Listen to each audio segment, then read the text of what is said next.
Welcome back, everybody, to another episode of the Down the Line podcast. Ethan, what's the word, bro? What's the word today? How's it going? Got some big things. Huge stuff on and off the field. Let's start with the big one. Somebody was on Sportsnet So, recently. someone was on Sportsnet. Down the Line was mentioned on Sportsnet. Like, that's a big shout. Like, I'm making this my entire personality, even though it wasn't even me. Like, I'm putting like next to down the line on my Instagram and my Twitter bio, literally featured on Sportsnet. Because guess what? We are. We We were. were. We were. I literally, I don't know if I told you this, Ethan.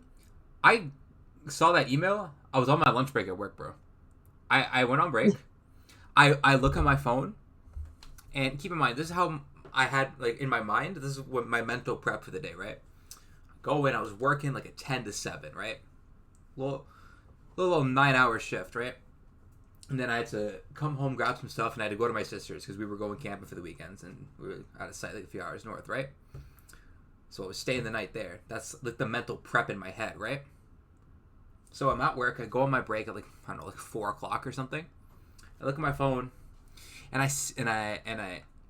and they hit me up. They're like, we're trying to get you on, and I'm like, hold on. I'm gonna be honest with y'all. I thought I was getting trolled. I thought I was getting trolled.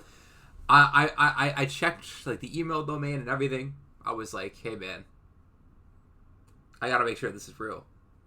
And then eventually, goes through. And I was on there. I was on there at like 8. I was on 590, and I was like, damn, I'm here. I'm not gonna lie to y'all. Oh shit, I was shitting bricks before that. I was so nervous. I won't even lie. Listen, it's one thing when we're doing the pod here, right? We're just talking amongst ourselves, whatever. It's different when you were, even, I was only on there for like 10 minutes or 15 minutes or whatever. It's different when you are getting featured on the biggest sports network in the country. When they did the Down the Line shout, I was listening to it like before I I got on got there, right? goosebumps. I was listening to it like on my computer on my headphones like before they called me, right, to put me on, Yeah. because it was an over the phone thing. And so I hear him go, right at Jay's, whatever. That's how I figured they got all my stuff beforehand. I later confirmed, right? I figured that's how they got my stuff. I was guessing. And then they go and host a Down the Line podcast, and I'm like, wait a minute.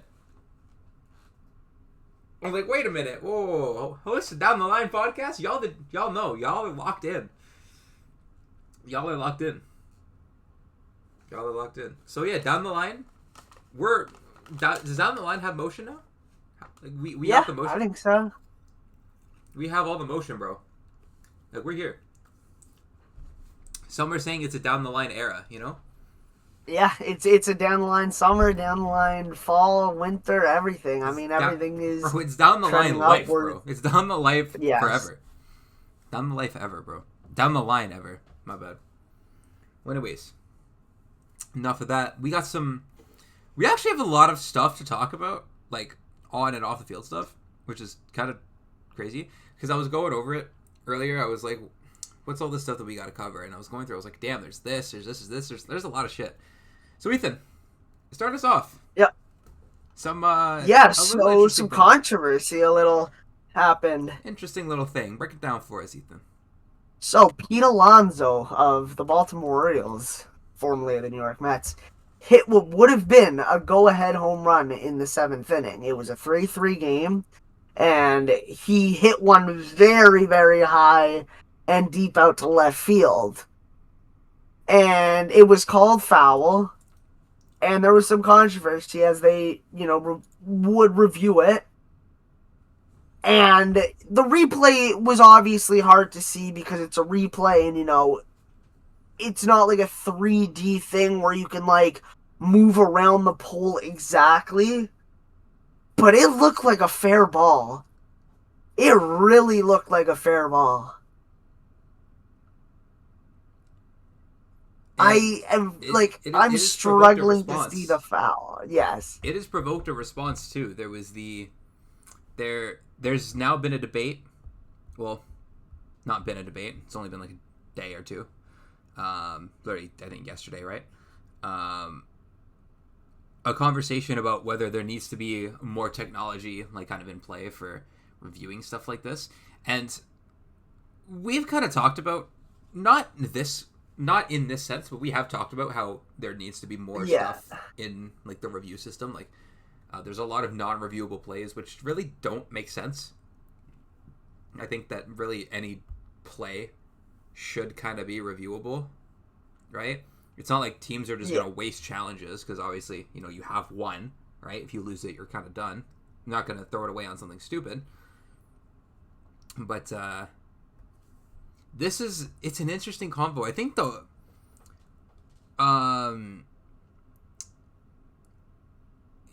what am I trying to say here? They were calling out the Orioles. They were calling out a lot of a lot of people on like part of the Orioles, the manager, a lot of other guys are being like they need to change the system or they need to like add to the system or something like that. Their manager even said like they screwed it up, they got it fully wrong, and he was even saying that like the team's own like internal like tracking data even showed that it was fair.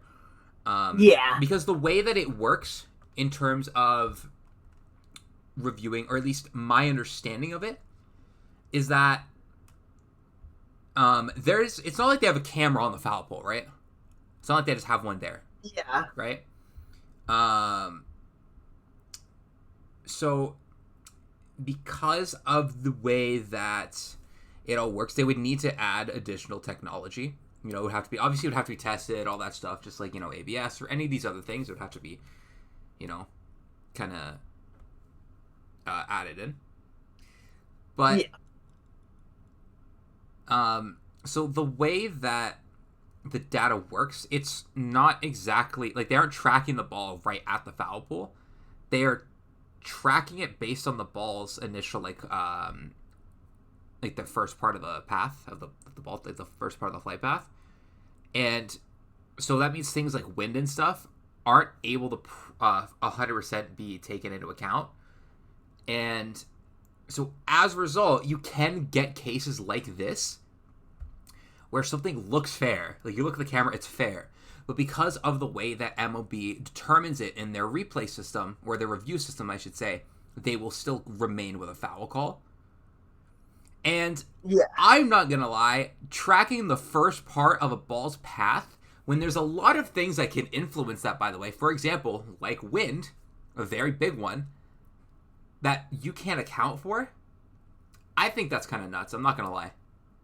Yeah. I won't lie, I think that's nuts. Especially in this day, like, you have technology for everything. I mean, you got ABS, where in real time you can literally review a pitch being called a ball or a strike, but you can't see if a ball is fair or foul. I'm not saying that, I'm not arguing whether it's more or less important than ABS, but, like, you would think that there's at least some sort of, technology in place to be able to see it, or at the very least, they're getting there. Like, it's not even something that's being tested in the minor leagues yet, like they usually do before they carry it to the majors, so I don't know. I mean, hopefully this sparks something extra to make them, push something like that out. But I don't know. Like, it is a home run in a playoff race, nonetheless. Because the thing is, right? It is the difference between home run and foul ball. Taking a lead in a game in a playoff race against a team in your division, and staying tied and ultimately losing the game. Yeah, it's kind of insane because, like, it's one thing if it's like a line drive, like height, because they can track that pretty easy. But when it's that high hit, because that was hit it to the fucking moon, right? Yeah. And they just can't track it properly. I think that there needs to be something there, because these things happen sometimes. None have gotten this much attention as this Alonso one has. But this is a thing that happens, right? And I don't see a reason to not implement something. You know what I mean? Yeah. Like, you add it. Now you have the technology for when something like this arises, right? And now you can just get it right. Yeah. Like, it's a no downside thing. Like, let's be fully honest with ourselves. There is objectively no downside to implementing something like that. Yeah. So, why not? Honestly, why not do it? Sure, it'll Yeah, cost just money. You'll have to test it, whatever. But yeah. who cares? You're gonna get a better product for it. So, Exactly. No, I fully agree with that. yeah, and they should, I think, improve the review system in other ways. Like, there's a lot of weird technicalities that make things reviewable, not reviewable. Like, if something is hit down the line, shout out, and it lands, Yeah. in, I think if it behind the umpire in front, you can't review it if it's like a fair foul call. I Yeah. think that's what it is, if I'm remembering the exact stuff correctly. That's weird. Yeah. That doesn't make sense. You can't review check swings, which is really fucking odd. Like, that doesn't make sense, right? There's a lot of stuff that just Yeah. doesn't make sense that should be reviewable, but for some reason isn't.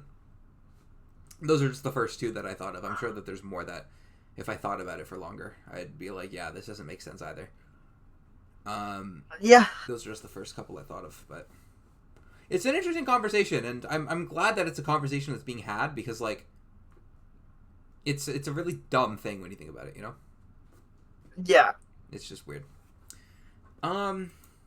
Next up, Ethan, which of our lists here? What do you want to go down next? Yeah, so I think we can now move on after talking about that. I really want to talk about Marte because it's a very interesting situation with Catal Marte that's going on. Yeah, it's weird. It's weird stuff. So Yeah. on Monday, they're playing in Boston. They're playing in Fenway. They had him penciled into like the DH spot, right? Yes. The guy no shows. The guy's fully ghost, right? And they have no idea where the guy is. And then I think, what was it, the next day, maybe a day or two later, they say he's going back to Arizona to get an MRI on his knee. Yes. And then even today, the president and CEO of the D-backs, Derek Hall, he even was like, it's still a mystery. He was saying like, yeah, Sunday night he was at the hotel in Boston, everything was good, and then all of a sudden he just doesn't show up the next day. Now, Yeah. what they're saying is that he's dealing with an undisclosed personal thing.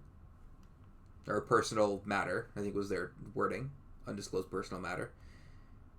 We don't know what that means, of course, right? They haven't made that public, Yeah. and also, to be fair, not entirely our business. But it's weird at first, right? You know what it reminded me of at first?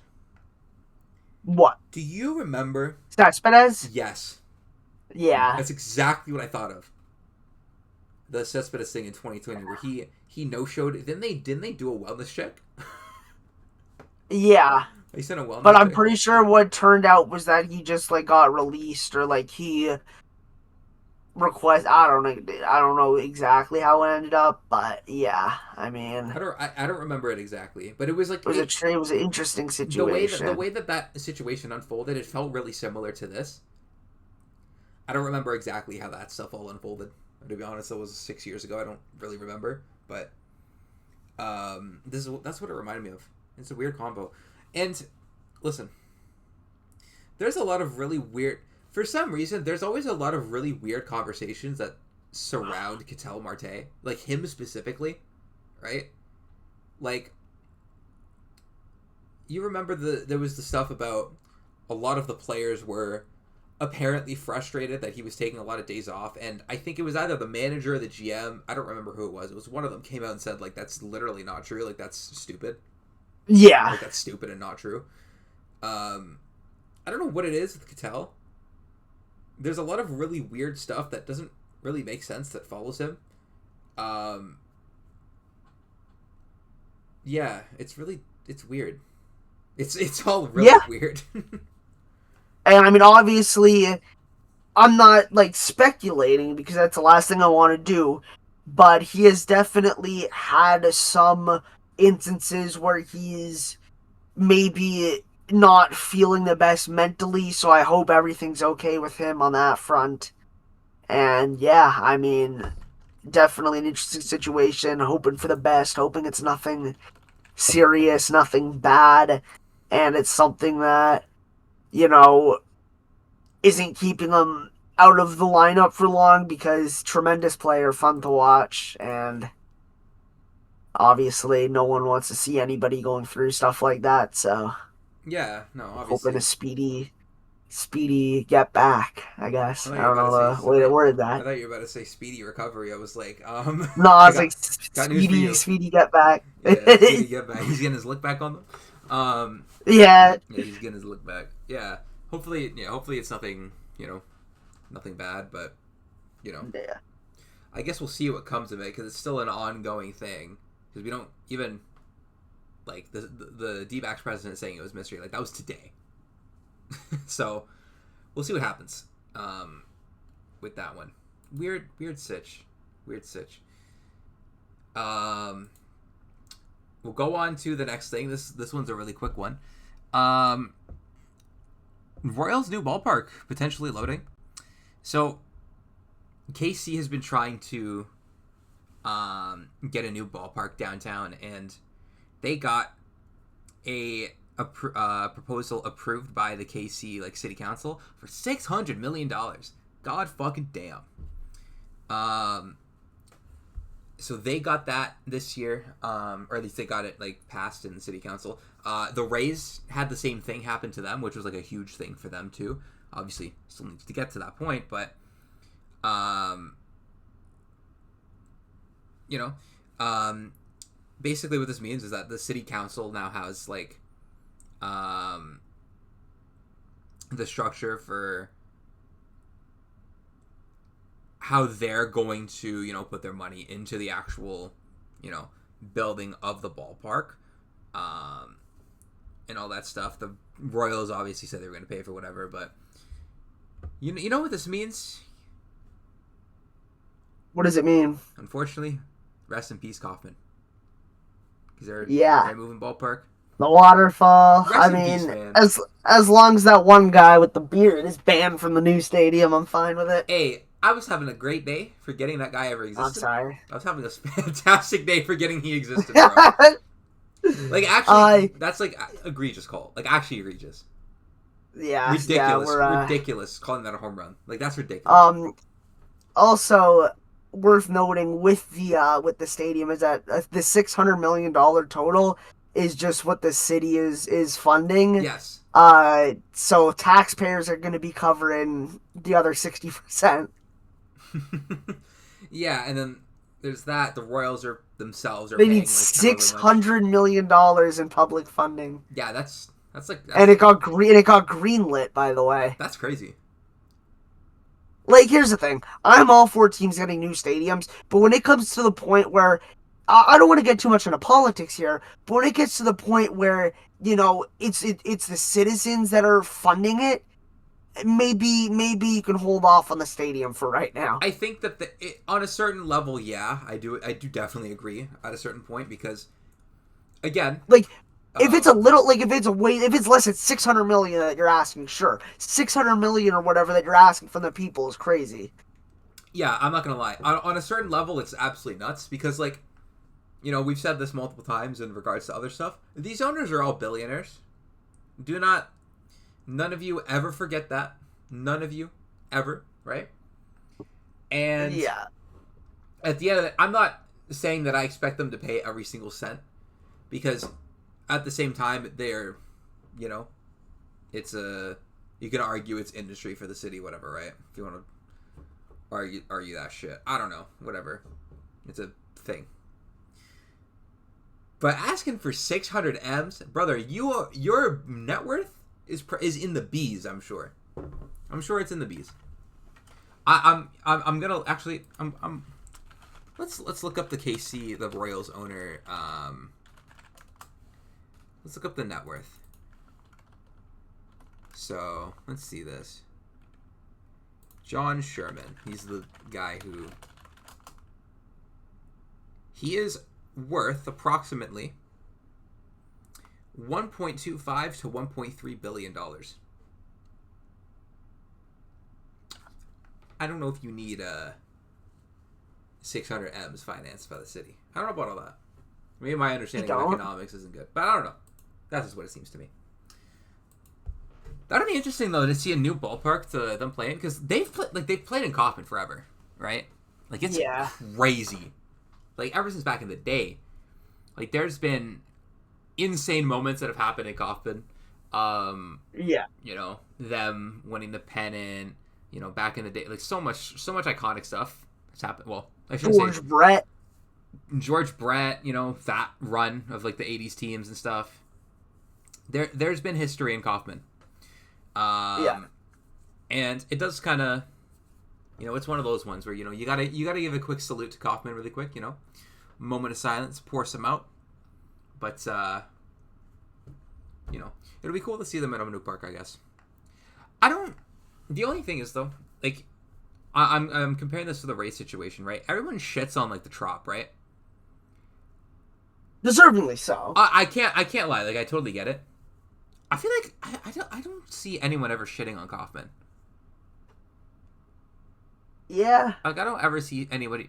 The only reason I would ever see anybody shitting on Kauffman is they're like, man, this fucking ballpark's massive as hell. I would never want to hit there. That kind of thing. I never see anyone being like, man, the stadium sucks. It's this, it's that, it's blah, blah, blah. It's terrible to watch a game at, whatever, right? Like, this thing is stupid. Yeah. Like, you just don't see people saying that kind of stuff about Kauffman. So, I don't know. Interesting kind of stuff there. We have another really interesting thing here. This is the last thing on this little part of the list. Ethan, I want you to break down some of the news that's been coming about the Dodgers recently. Yeah, so obviously there's been speculation and people with their theories about how the Dodgers have companies like Baseball America and whatever on their payroll to kind of pump up the prospects. And now an insane like accusations coming out from Rob Reinhart, who's a journalist based in New York, saying that the U.S. Department of Justice has launched an investigation to MLB insider Jeff Passan's coverage of the LA Dodgers for sources. I'm told Passan has been aware of the Dodgers' financial fraud for years, but has failed to report to the authorities. Now the DOJ is looking to file charges of misprision of a felony against Passan. Sources say that a monetary payout by the Dodgers may have been in play to keep Passan silent. So immediately, it gets community noted saying no credible source report any DOJ investigation into Jeff Passan's charges related to Dodgers coverage. Ongoing federal probes concern Dodgers owner Mark Walters' insurance company's loans disclosures, not team fraud or reporters. Yeah, that's quite the accusation. When those accusations first dropped, obviously the stuff about Passan being involved, obviously like that's just funny. That's bullshit. Like obviously, you know, we know that, right? Well, yeah, and I'm looking at the replies. This is libel and Jeff should sue the shit out of you. Fuck you, Steven, he says. You should be put in federal prison for spreading false information. Cry more, pussy, he says. This is one of three things. You have a source in the DOJ who gave you a scoop before it hits the wires, you suck at parody, or there's just a flat line. Jeff Passan has grounds for defamation suit. Can't wait to see which it is. And he says, literally suck me off, pal. This tweet is so funny. I saw this I was scrolling my timeline. I think I was on my break at work today. And I'm scrolling and I see this. I was trying so hard not to burst out fucking laughing. Because this is just hilarious. Like, you're telling me the DOJ is investigating Jeff fucking Passan? Like, I'm so sure, bro. I'm so sure. Like, I'm so ridiculously levels of sure that, like, have never been seen before. Like, come on, bro. Investigating Jeff Passan. Like, that's just funny. But the Mark Walters stuff, though, like the actual stuff relating to the Dodgers, is really interesting shit. You know what I mean? That stuff is so fucking like that's crazy stuff. You know what I mean? Yeah. When I'm not gonna say that, I think that some of these Dodgers prospects are necessarily top prospects. I'm not gonna say that Jeff Passan's involved in their fraud. yeah, like I have said I've said on here before, I think Dodgers prospects do have some crazy PR. I have also said that the Dodgers probably have the best player development system in the whole league. I think both things Yeah. can be true simultaneously. But the stuff all relating to like Mark Walter, and then like the Dodger, like his role in like the Dodgers loan stuff, and then because he kind of controls like he controls the borrower and the lender, so it's very weird stuff. I had to get this dumbed down for me. So he's trying to get up like kind of out of there, right? So it's very, very interesting stuff, especially given the kind of time that we're in right now, when we are, talking about the Dodgers and their money and salary caps and all that shit, right?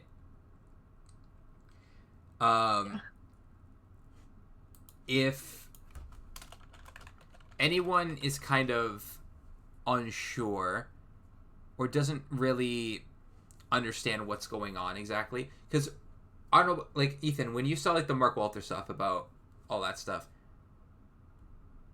I don't know, like how much did you have to like look into other things to be like, okay, this is like I get it now? Because I don't know about you, I had to do quite a bit. Yeah, I mean, I didn't really fully know. Like, you know what I mean. I wasn't like aware of the situation completely, but I just thought it was very interesting reading about it. You Mm-hmm. know what I mean, and then seeing some of the reports afterwards that people like that want to say and then spread. Yeah. Yeah, so yeah, he's being accused of funneling money basically from uh the insurance companies that he owns into his other holdings without properly reporting it. Um he was trying to allegedly he was trying to cash out of the TV deal. Um like it's a whole thing, right? It's a whole thing. And I think what Yeah, makes this even more interesting is you remember what happened with the Dodgers in 2012, Ethan? yeah, The whole bankruptcy thing, until they didn't pay yeah. the full revenue sharing thing. That makes Yup. this I mean, even more interesting, bro. it does. I mean, I'm not saying that part of it's fake. Like that part of the whole story definitely could be real, but I Mm-hmm. don't think Jeff Bassett has any The Jeff Passan involvement shit in is that. so funny. Yeah, no, Trying to say yeah, that Jeff Passan's under investigation by the DOJ. That was hilarious. That was hilarious. yeah, That's probably it's actually I think the funniest thing that I've seen today. Like I'm dead serious. yeah. I can't tell if this is a bit that he's just really sticking to. I clicked on the profile and I looked at the bio and I was like, you know what? I I I I don't know, man. No. I'm gonna stop it. I'm gonna stop it there. I'm gonna stop it there before I say something. Cause like, what are we doing, bro? What are we doing, man? Interesting stuff going on with the Dodgers. I don't really know how to properly explain it, but I've tried the best I can, I guess. All right, Ethan. What part are we in? How much longer do we have in this season, Ethan? In the 2026 MLB season? Well, we are very clearly, and towards the end now, Towards the end where times. it just means more. We have a little over a month left. Teams are Each team fighting. with rough just over 30 games each Mm-hmm. left. Yeah, give or take. Um, we're approaching the end times right now. We're approaching the end times. Teams are fighting for playoff spots. there's a lot of actually really kind of crazy playoff races right now. In the AL, there are 6 teams within 3 games of the third wildcard spot. In the NL, there's a lot of really good teams too.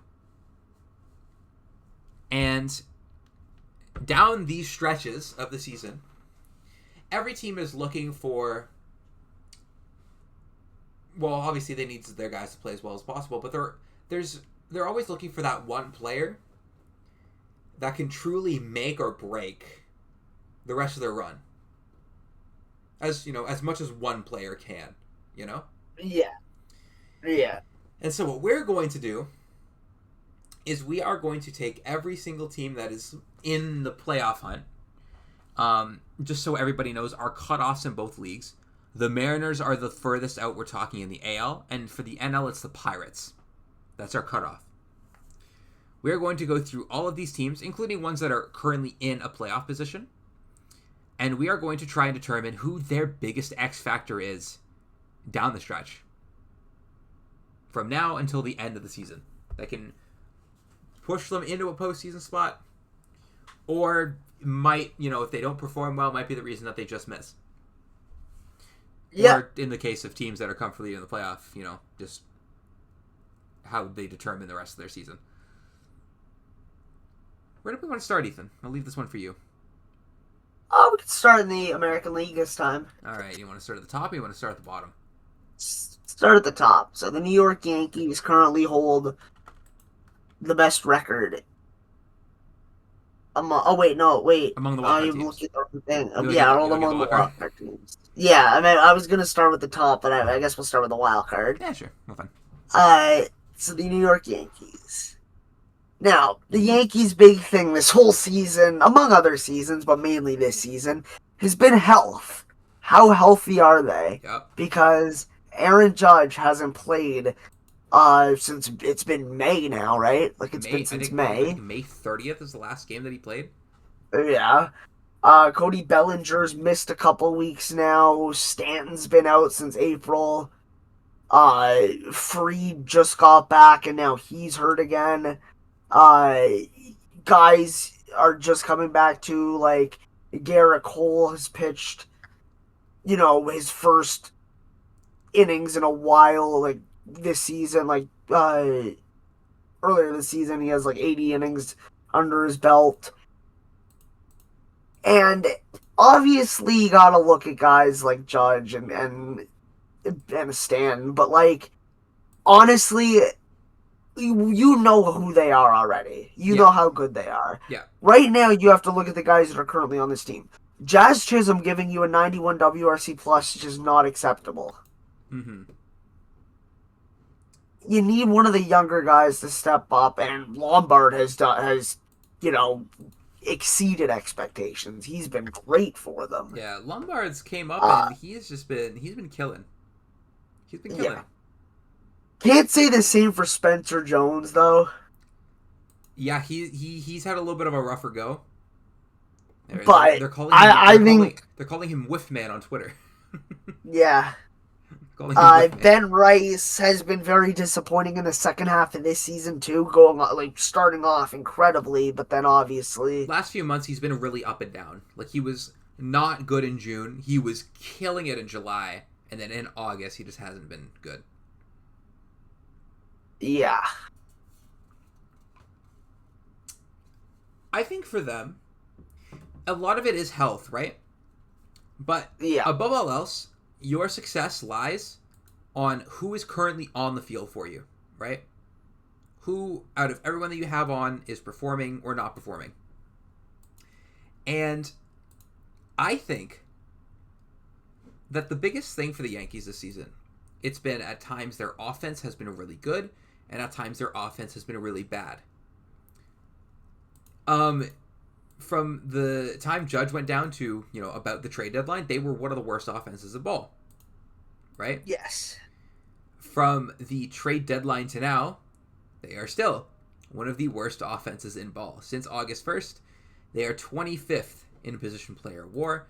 They sport an 83 WRC+, which ranks 26th in the league. In terms of runs scored, they are 28th with 51. And even home runs, they are 16th in home runs, which a team like the Yankees typically ranks higher because they are just built to hit a lot of homers. Yeah. They need someone to truly just lead the offense right now. And I'm not saying that they don't have guys that can do that, right? When Judge is healthy, he can do that. When Ben Rice is on, he can do that. But the thing is, right? They have a lot of guys right now who are struggling. You know, like we said, Jazz Chisholm has not been good offensively this year. Ever since they got Helio Ramos, Yeah. he has not been good. Luis Garcia has struggled offensively since they got him. But I think that their biggest X factor going from, now to the end of the season, I think it's Ben Rice. I genuinely think it's Ben Rice. I agree. Ben Rice, when he is on, which was, for the good chunk of the season, was one of the best hitters in the entire league. Uh-huh. And this is someone who we are both high on in the offseason, having them high up in our rankings. But you look at how poor he's been recently, and he still has 34 home runs. He still has a 143 WRC plus. His OPS is still just under, not like relatively close to 900. He's like, these numbers are still so good, which just shows how good he was before he cooled off. Mm-hmm. And I don't know if he is like full time the player we saw, because he was playing really good, like so good that it's like obviously a little regression is, expected. Yeah, we weren't expecting him to slug 700 the whole year. No, but if you can just find some happy medium of what you're getting now and what you got there, that is an incredible hitter. That is still one of the better hitters in the league. And he needs to lock in late season. The team is comfortably in a playoff spot, obviously, but you don't want to just make the playoffs. You don't want to sneak in as a wild card team. You want to either contend for the division, which they're 4.5 back of, still in play. Like totally doable. Yeah.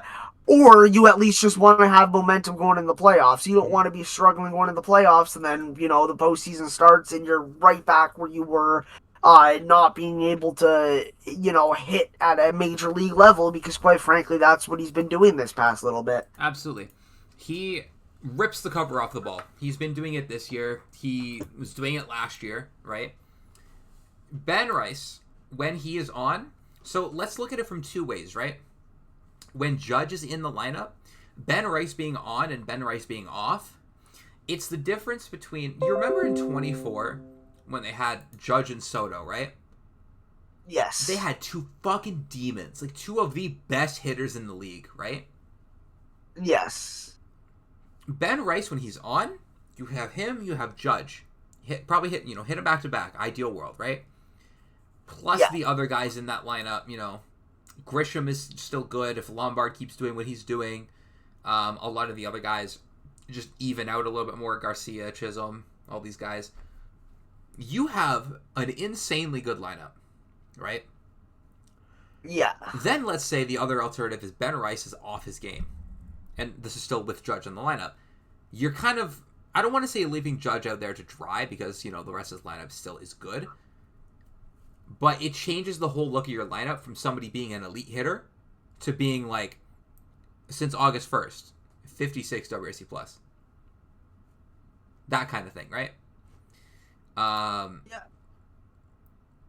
Versus if he's playing like he was in July, he was a 162 WRC plus bat.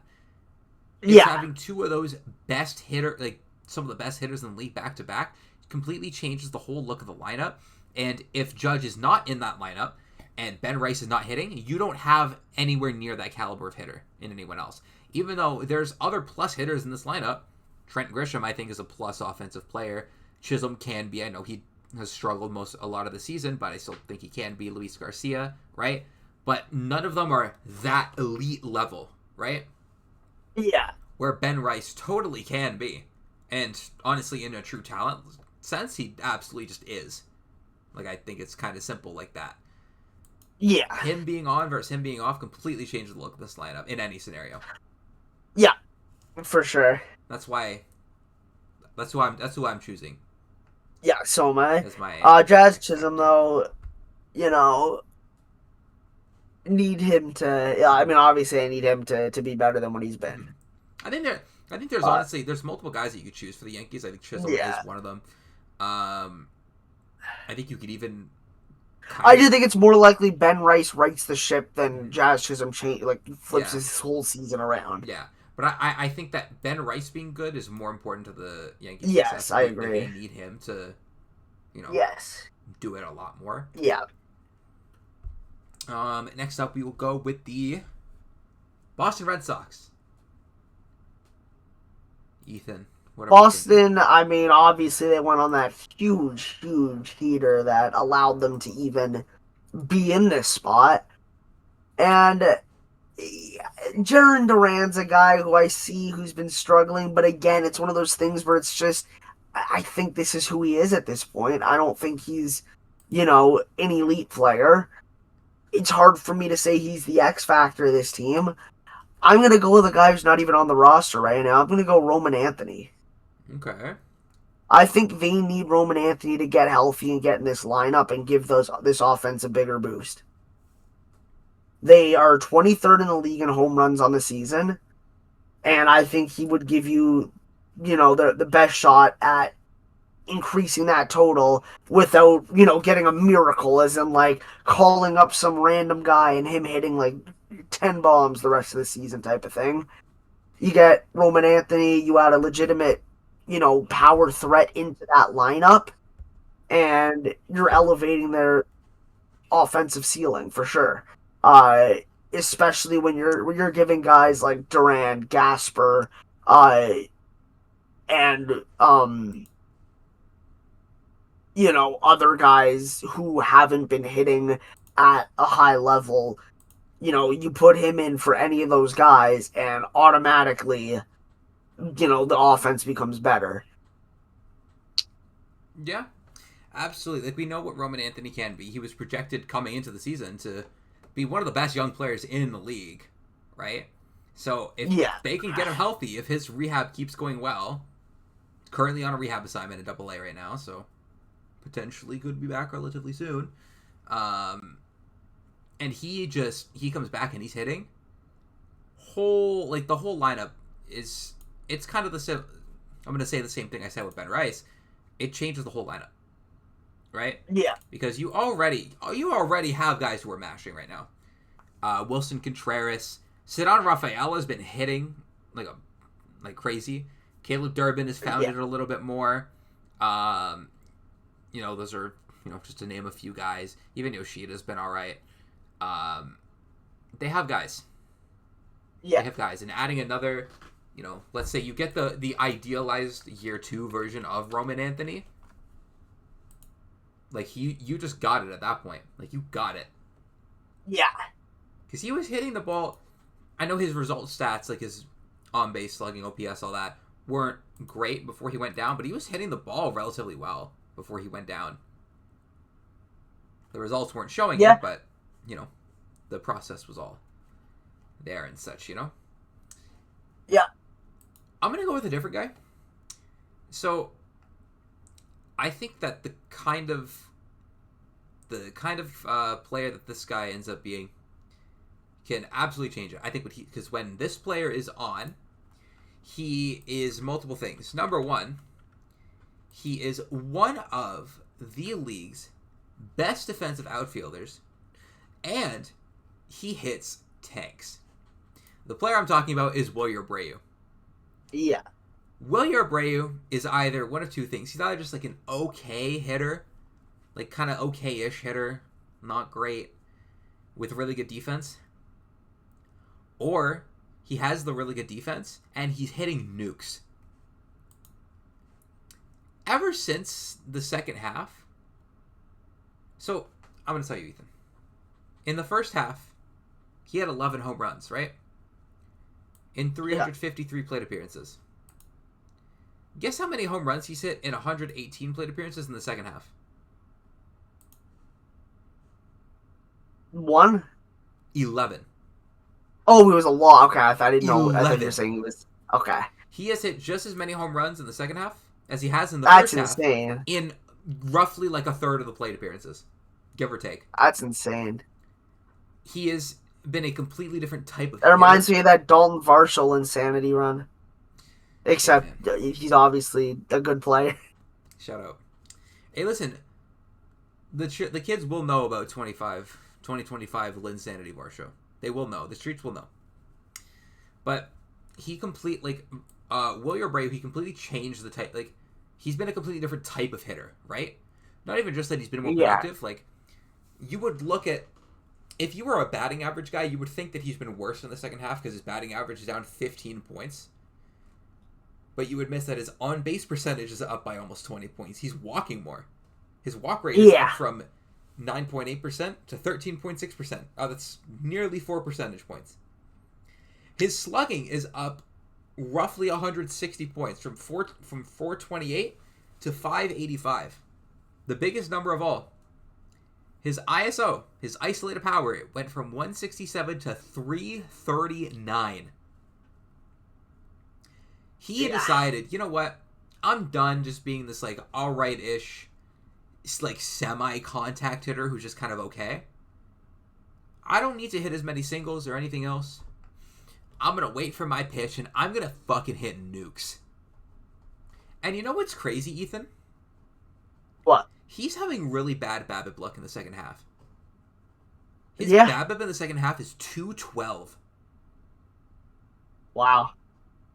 So just wait till that evens out and the positive regression hits for him. Not that he's a guy who's always ran like a extremely high BABIP. Like even last year it was like 277, which is nothing insane, right? Yeah. Just wait for that to even out in the second half. It gets a little bit, even if it ends up at 250. These results, they're going to go ridiculous. They're actually just going to go crazy.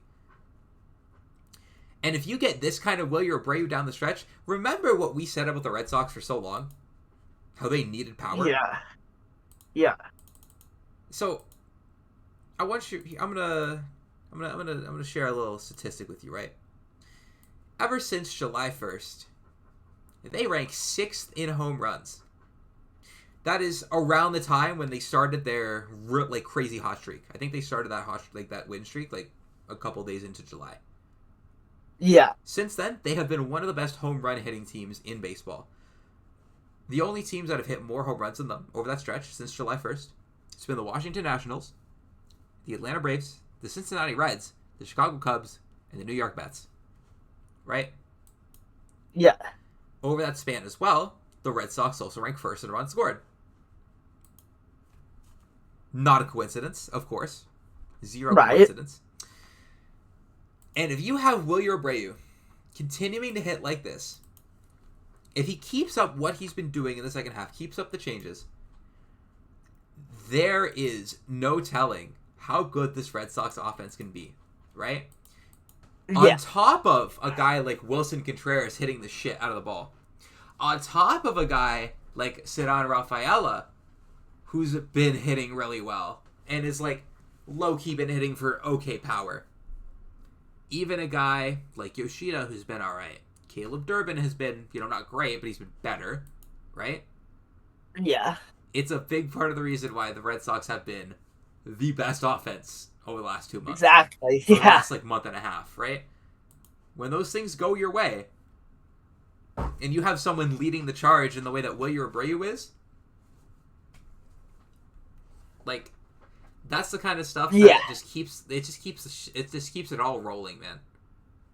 And especially when you take into account, like if you put in some of the guys that have been hurt as well into like I said, Roman Anthony, you add, William Abreu even becoming better and performing better than he's doing, and then you throw in Roman Anthony, that outfield becomes absolutely unbelievable. So. Yep, absolutely, man. Like that. If Roman Anthony comes back and he's like doing his thing more or less, let's even say he just runs an 800 OPS the rest of the year. This lineup's ridiculous. Yeah, like it's stupid. like you're talking about one of the best potentially the best team in the AL at that point. Yeah. Honestly, you can even still say it right now, even before that, which is crazy. That's just how good they've been over the last couple months. Yeah. But anyways, we'll move on to the Next team, the Minnesota Twins. This is an interesting one. A very, Yes. very interesting one. There's a lot of guys that you can look at, right? You can say your boy Cody Clemens. You can say Luke Keeschel. There's been guys, right? One thing that I would probably say is that there's a certain player that I'm looking at. Before the start of the month, one of the best players at his position all year. One of the best hitters at his position all year, I should say. Well, I guess both. He's hasn't been like as great. I don't know if I'd fully say he's the X factor. I'm talking about Ryan Jeffers. That's the guy I'm talking about. Yeah. Because he hasn't been like great in August. He's been fine, but he's kind of like, you know what I'm talking about, Ethan. First half of the season, he was hitting 162 WRC plus in the first half. In August, it's 106. He's kind of dipped back into that like 2024 Ryan Jeffers, where you know what I mean. Like he's fine, but he's not like great. Yeah. But coming into the month, like he was one of the best hitters in the league at his position. I think there's another conversation to be had about like a Luke Keeschel, right? Because if he keeps hitting, because remember he started off the season really rough, like insanely rough over the first like couple months. Yeah. The clock hit July and he was hitting. Guys hitting 316 in the second half. He hit 323 in July, 345 in August. I think Luke Keeschel is the guy that I would pick. Just because his ups and downs this season have been so far from each other. His downs this season has been a month where he's had a 50 WRC plus. His highs, 180. It's been so different. Ridiculously different, right? He's not the type of player that would like carry the offense. He's not the type of player, right? Yeah. Can't carry the offense in a way that I think when Jeffers is hitting, he can. When Buxton is hitting, he can. But it just gives you another force alongside those guys when they're all hitting, right? I'm Luke Keeschel. That's my guy that I'm going with. What are you thinking? Who are you thinking? I'm going Royce Lewis, former first overall pick. I like it. Show it to me. I mean, we've seen stretches where he looks absolutely incredible, and then we've seen stretches where he either can't stay on the field or, you know, the fans are wishing that he isn't on the field. He's obviously... Yeah, he's clearly a very talented player. Mm-hmm. He just hasn't been able to really put it all together, including health-wise, at least for a couple of years. Like, he had an incredible year in 2023, but obviously only played like 50 games. But he was unbelievable when he did play. If he could just stay on the field and give you something, he has 72 power. Let's see that. Let's see it, man. Like, come on. Like, let's ride. Now's the time. We need it. The Twins need it. More than anything. Like, come on. Like, let's ride. You wanna get in there? Let's go. You know? You need to you do at a certain point, like you do need to play at that level, right? I think I don't think we can be complacent anymore, as you know, with him being like a 1.5 win player. If you want to make an impact on this team, make an impact on this team, right? And if he even plays at, you don't even need, I'm not saying you need to play at like a 6 win player level.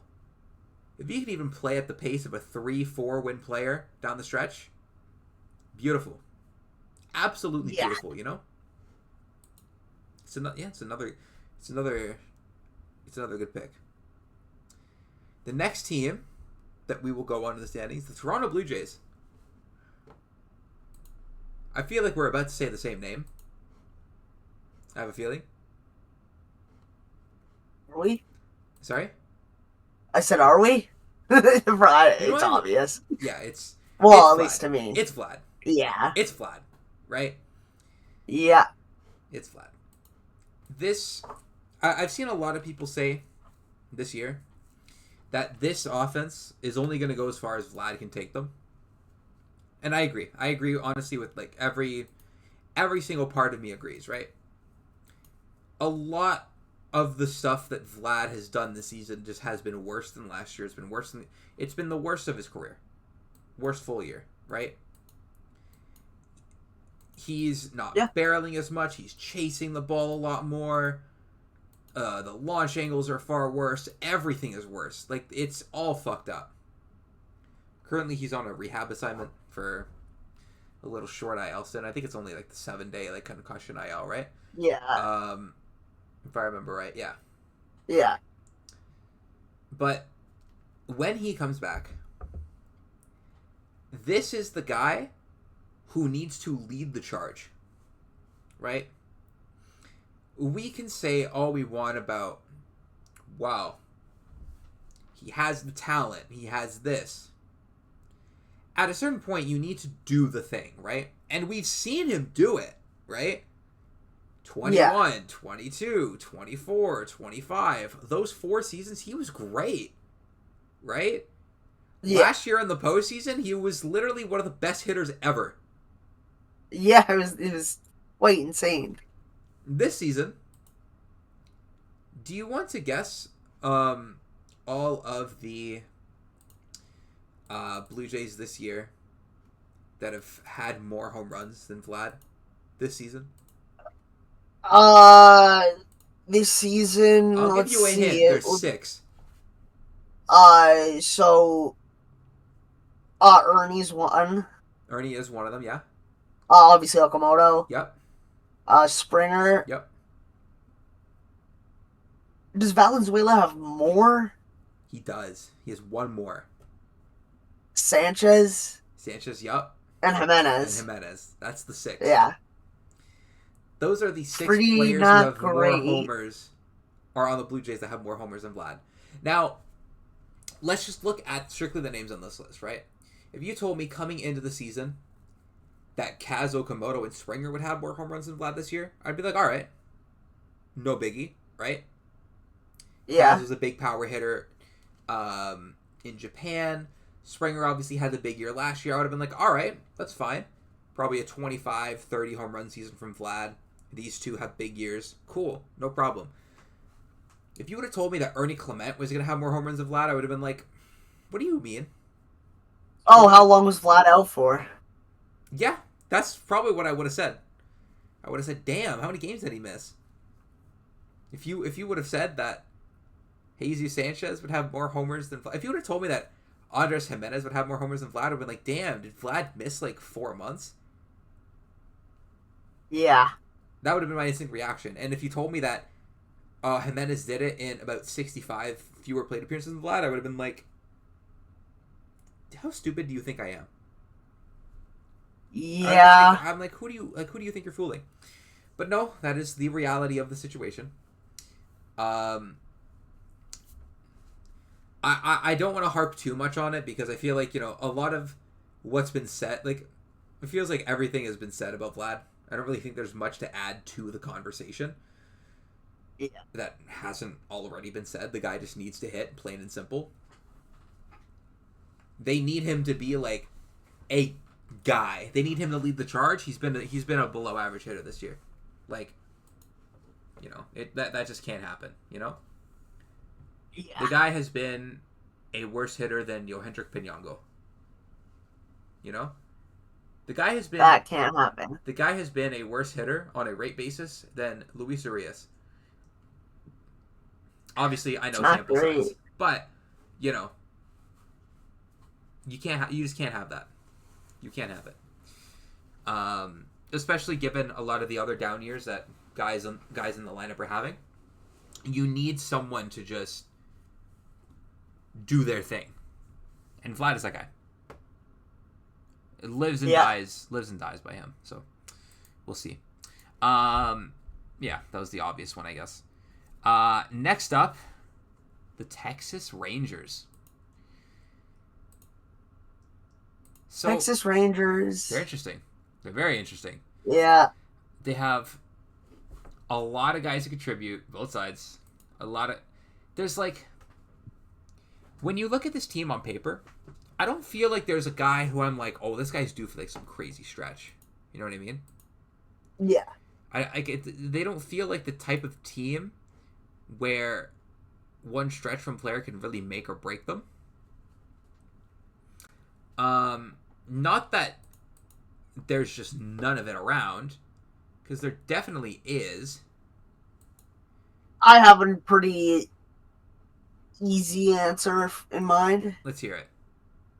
I have Corey Seager. Corey Seager, totally First fair. half of the season, he was slugging 374. Second half, it's 474. It's a 100 jump. His OPS has jumped almost 200 from 667 to 855. WRC plus from 87 to 141.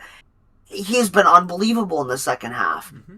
It's another guy who the thing is, hopefully he can stay healthy, but you know he's doing everything better. And yes, it's a much smaller sample size, sure, but the point is he still has it in him. He could still be that guy that they signed him to that contract for. Yep. He can still be the player that we've seen for years that has made him, that's been his bread and butter, that's allowed him to stay in the league and be like this good for so long, and he still has it in him to be the guy who's been one of the most consistent players of this generation. Yep. You know what I mean? Like, this is very clearly a one-off year. This is, like, I'm not looking at this year and I'm thinking, like, oh yeah, Corey Seager's bad, like, he's washed. I'm thinking, okay, he's just not healthy. Yeah. Because, like, a lot of, even some of the under the hood stuff, like, he's still barreling the shit out of the ball this year. Yeah. Even if the results out there, he's barreling that motherfucker. Yeah. Hitting it pretty well. But yeah, when Corey Seager, when he goes on just one, just those types of runs that he goes on, where he's not missing anything. When he's on one of those kinds of heaters, like, he's unstoppable. Genuinely unstoppable. Yeah. And if they get that kind of hitter back for the remainder of the season, like that level of hitter, I mean, completely changes everything. Because he's one of the best hitters in the league when he's on. There's no way around it, right? No way around it. Right. However, I would argue that there's another guy in that Rangers lineup who is arguably just as important to their success as Seager. Who we've seen him on, we've seen him off. Yeah. It's Wyatt Langford. Yeah. He started off the season fucking rough. It was rough. He went on the IL. He came back. In June, he was crushing. Guy had 1,000 OPS in June. July, he was hitting pretty well too. Had a 128 WRC plus, OPS over 800, slugged over 500. He was good. In August, he's dipped back down to that kind of production that we were seeing the start of the season. OPS is down now below 600, WRC plus of 80. Which, by the way, his March and April WRC plus was 77. If you are getting June or July Wyatt Langford versus if you get March, April, August Wyatt Langford, it's a completely different player. Whole different player. Right?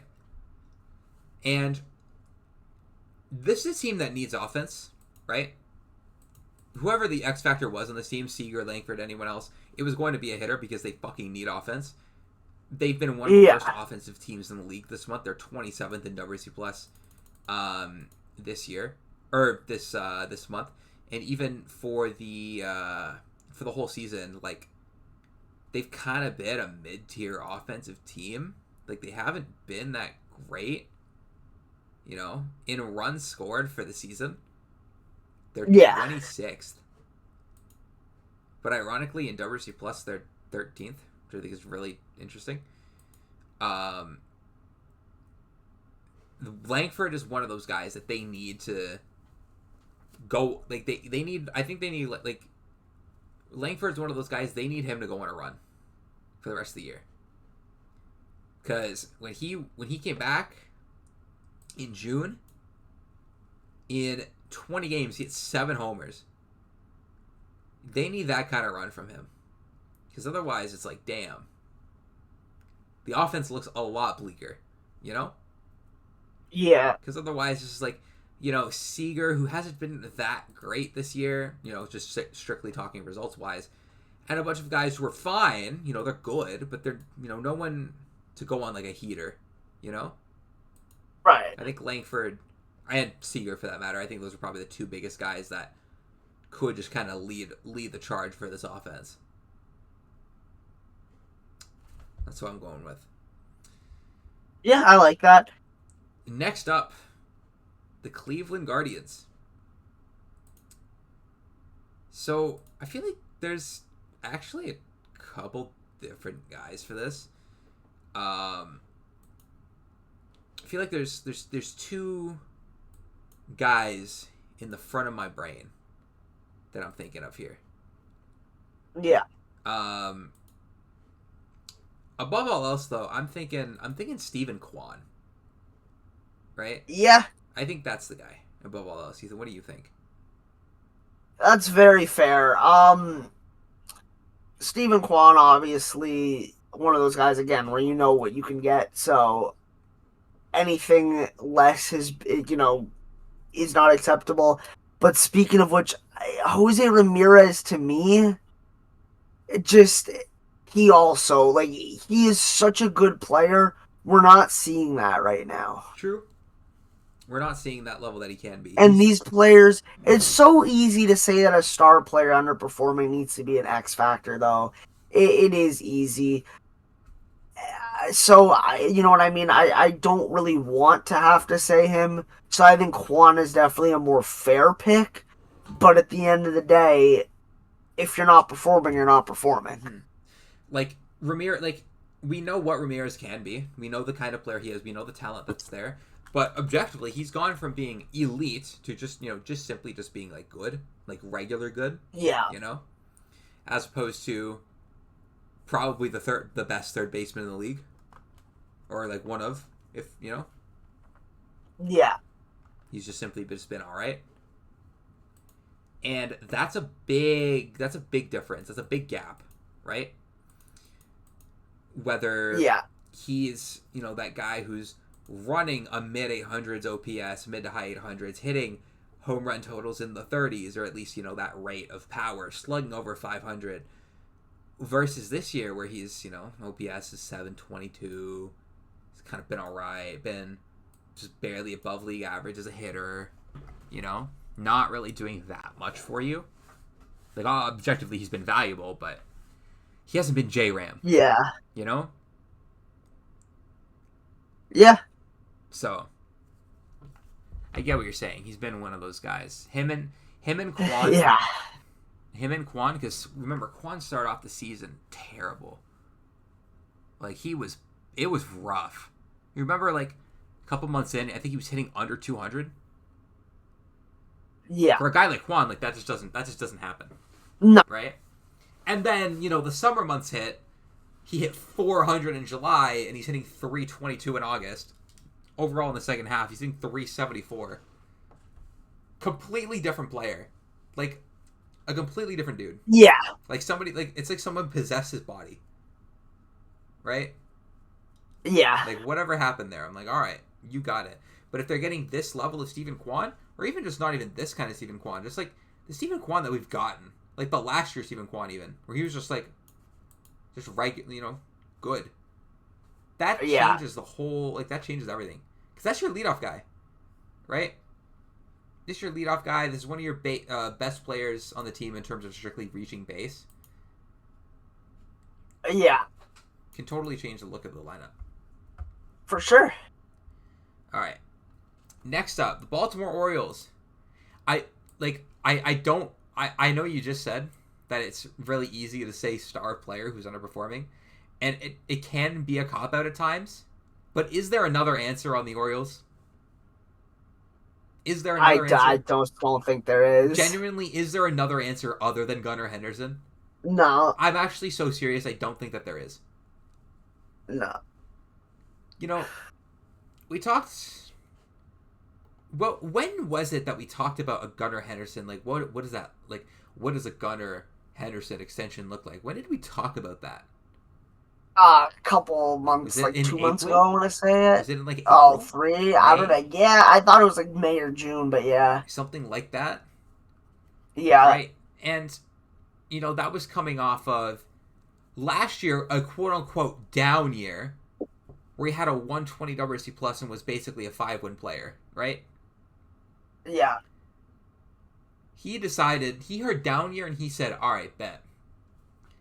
He's at a 98 WRC plus, 2.7 F4, which is, good. Like, he's been a plus player. Um, yeah, just off the fact that he's, been a solid defensive shortstop. But, like, we need, like, Gunnar Henderson, if he's going to be that dude. This guy was an MVP candidate 2 years ago, by the way. Like, let's just not forget that. He was an MVP candidate 2 years ago. yeah, He was up there with, I mean, he wasn't a finalist, but, it was like Judge, Soto, Bobby Witt, Gunnar Henderson. He was in yeah, that kind of conversation. And even last year, if we were getting 2025 Gunnar Henderson right now, totally cool. Because that's a 5-win player right there, right? yeah, Not 2026 Gunnar Henderson where you're getting maybe a 3-win player, right? We were talking yeah, about Gunnar Henderson getting 500 M's. This is not the type of play that earns you 500 M's. The type of play that earns you 500 M's, the Orioles would be in the postseason right now. right. They would be in a spot. But, unfortunately, because Gunnar Henderson has unfortunately just not been that dude, the guy's OPS is 703. 703. That's not good. That's not that good. Especially for a guy who you're looking to be, like, one of the, not even just your best player. You need him to be your best player. And he's not. I understand the guy's young, he's 25. I'm not saying it's over, right? It's far from what I'm saying, but for this season, for 2026, you need him to be that dude. And they Yeah, need him to go on a Gunnar Henderson run the rest of the year. yeah, They need a 2024 run. Need it. Especially after selling guys at the deadline. They traded Adley. They traded Taylor Ward, right? They need yeah, their margin for error, if they want to make it into the postseason, is even smaller than it was before. So, that's kind of the guy. Next up, yeah. the Detroit Tigers. Ethan, what are you saying? What are you saying on Detroit? What are the streets telling you? So, I mean, Detroit definitely still hanging around despite trading their best player. Mm-hmm. Two of Um, their best pitchers, mind you. yeah, for sure. So, it will be interesting to see how close they do end up, whether they finish in the playoffs or just outside. But they've had some very nice surprises. I mean, I'm sure Kevin McGonigal, like, I'm sure even Tiger fans weren't expecting this good of a year already Oh, out yeah. of him. Um, Instantly being one of the best players at your position. yeah, Cares, bro. Dylan Dingler's been great. Colt Keith has been solid. Like they're getting some good seasons from some of these guys, but they're not getting enough, in my opinion, from the big pitcher that they paid big money to in the offseason. I think Framber just needs to be better. Yeah. I think he's, I'm going to take a starter, which is honestly kind of rare for an X Factor considering they only pitch every like 3 or 4 starts in the playoffs. Mm-hmm. But, it's somebody who just needs to be better. And, he's gotten worse as the season's gone on, it feels like. He had a stretch where it looked like, okay, this is Framber's back.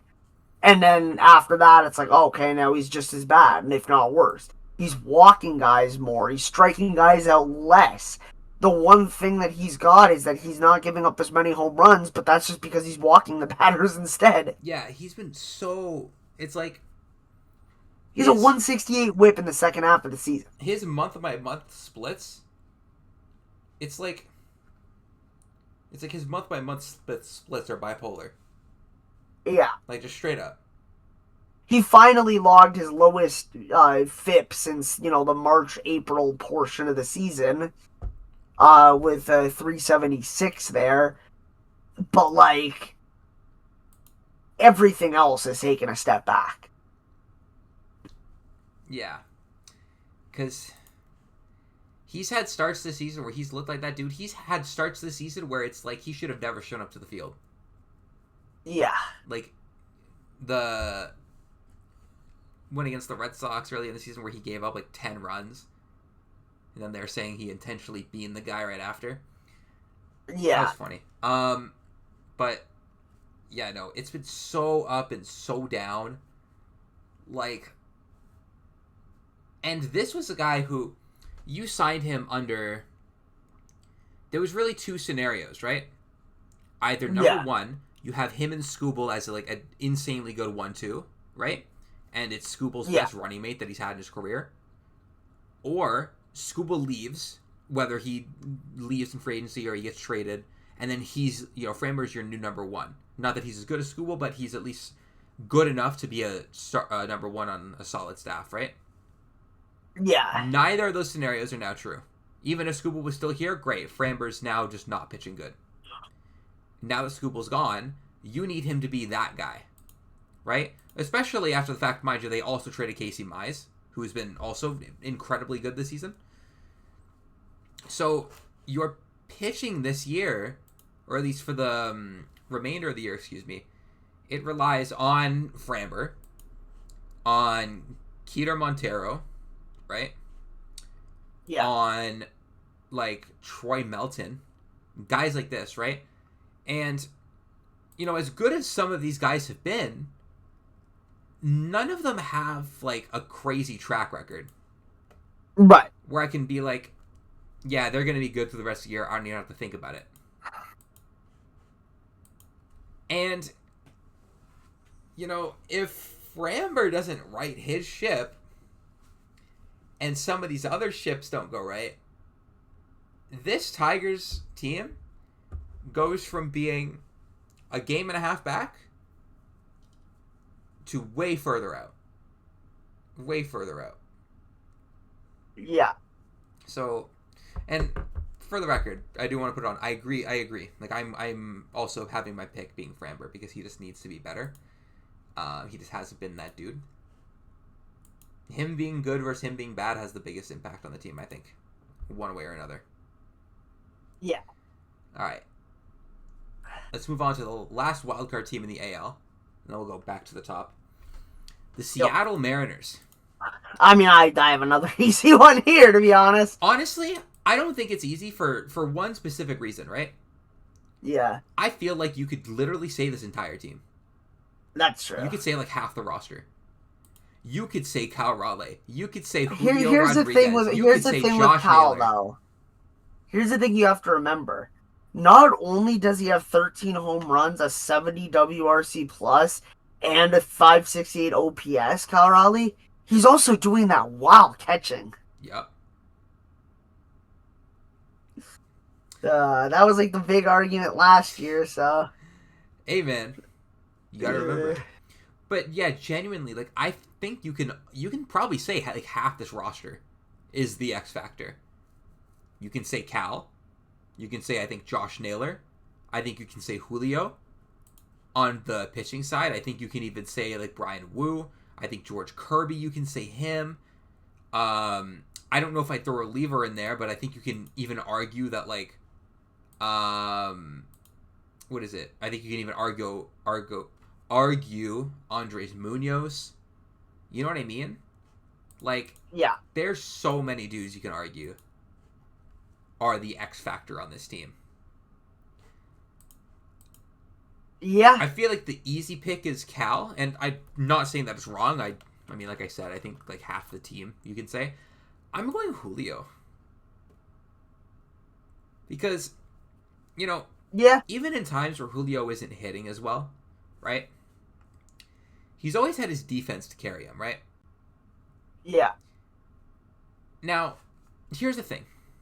Julio has not been as good of a hitter as last year. His OPS is down his OPS is down a good chunk. His WRC plus is down. All of his rate stats offensively are down. Right? That's one thing. If he's playing good defense, he can be like a 4.5 win player. He's actually just been just straight up not good defensive player this year. Just straight up. Pretty much no matter what defensive metric you want to look at. -4 defensive run saved. -2 outs above average. Right? -1 fielding run value. Every single one of those metrics is below average.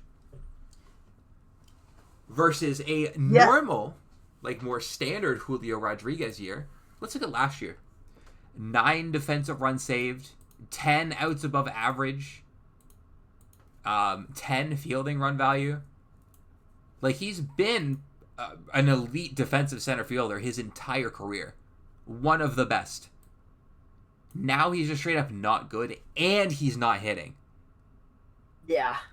That, I'm not going to say it's a bigger swing than Cal this season to that last season of this year. I'm not going to say all that. But, oh man. The Julio one is rough. I don't know if it's more rough than Cal. But, ooh. At least with Cal, you can say at least some level of regression was, bound to happen. Not this much. But, you expected some level of regression. Julio, though, it's dude, this is just not good. You know what I mean? You need more out of him. It's that simple. You need him to pull his weight more than he has. He has not been pulling his weight this year. It's that simple. No, he's not. That's simple. And they need him to be that guy. Especially at the top of that lineup. You need it. You need it from him. What are you thinking? Who are you picking out of the hat for the Mariners here? Yeah, I'm gonna have to just go Cal, just because it's come on. You should, people called it a robbery, you didn't win the MVP, and how do you follow that up? Yeah. It is, though, important to know that they did call up their top pitching prospect not too long ago, an hour or two ago. They did. In Cade Anderson, so will be interesting to see how he does. It will be, intriguing. I will be tuned in for sure. Interesting. Do they plan on using him as a starter out of the gate? Yes, I believe so. Yeah. Okay. Interesting.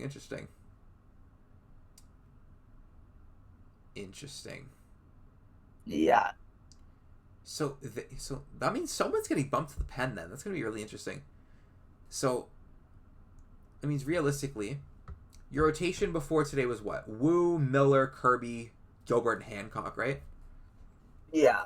So you're not bumping Gilbert, Kirby, or Hancock. There's no. Who do you bump to the pen? Or do you run a 6-man?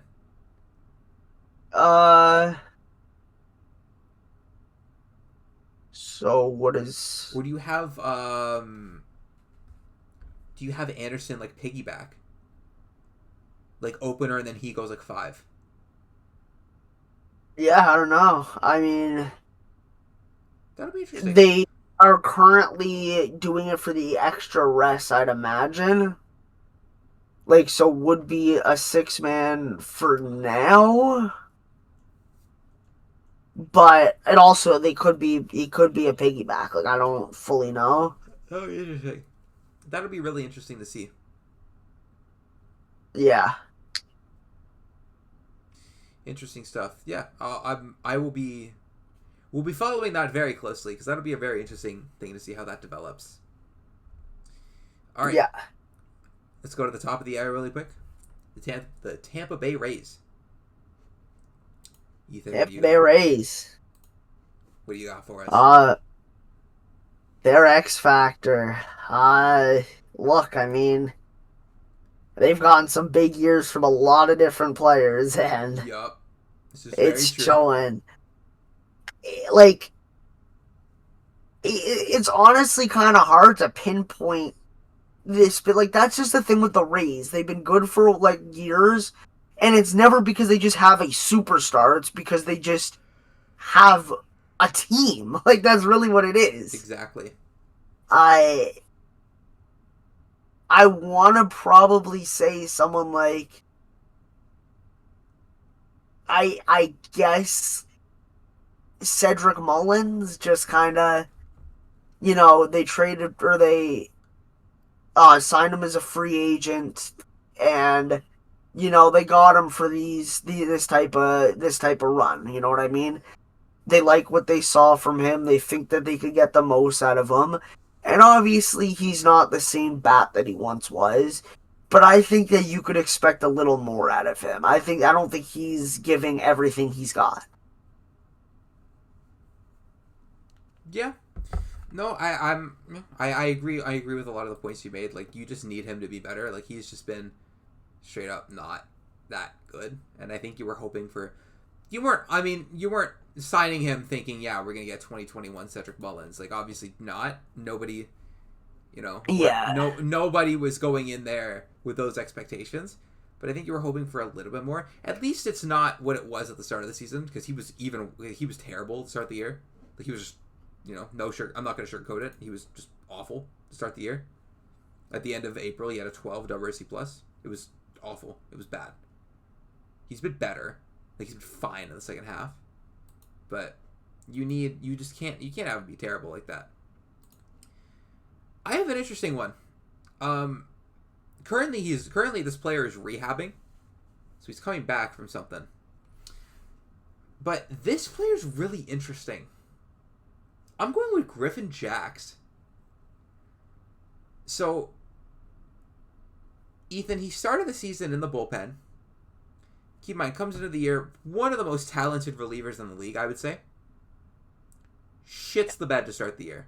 Just straight shits the bed. Yeah. Partway through the season, those demons over there in Tampa Bay, I think they started doing this in like May, I'm pretty sure. They said, you know what? We're going to make him a fucking starter. And you know what? It's fucking worked. It has.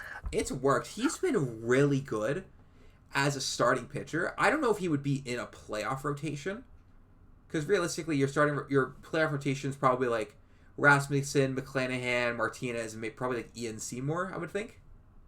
Yeah. Jax can be either a bulk guy, or he comes in for an inning or two and then he unleashes that elite reliever stuff that we've been accustomed to seeing, like when he was with Minnesota.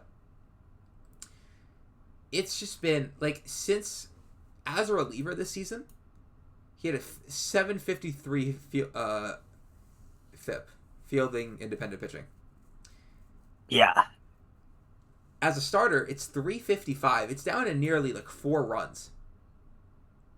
He's not walking nearly as many guys. The home runs are way down. They're just hitting far worse off of him, just straight up, right? His ERA as a reliever earlier this season, in the brief time that, before they moved him to the rotation, 8. ERA as a starter, 3.16. He's that dude. That fucking guy. Oh, yeah. That reminds me of, splits. The Brian Bayo splits are, absolutely insane. Bulk Bayo's been, legit, insane. Bulk Bayo's been ridiculous. That's one that I was just thinking, because I saw the list of the top the lowest ERAs out of the pen, and Brian Bayo just insane. His numbers are just so different.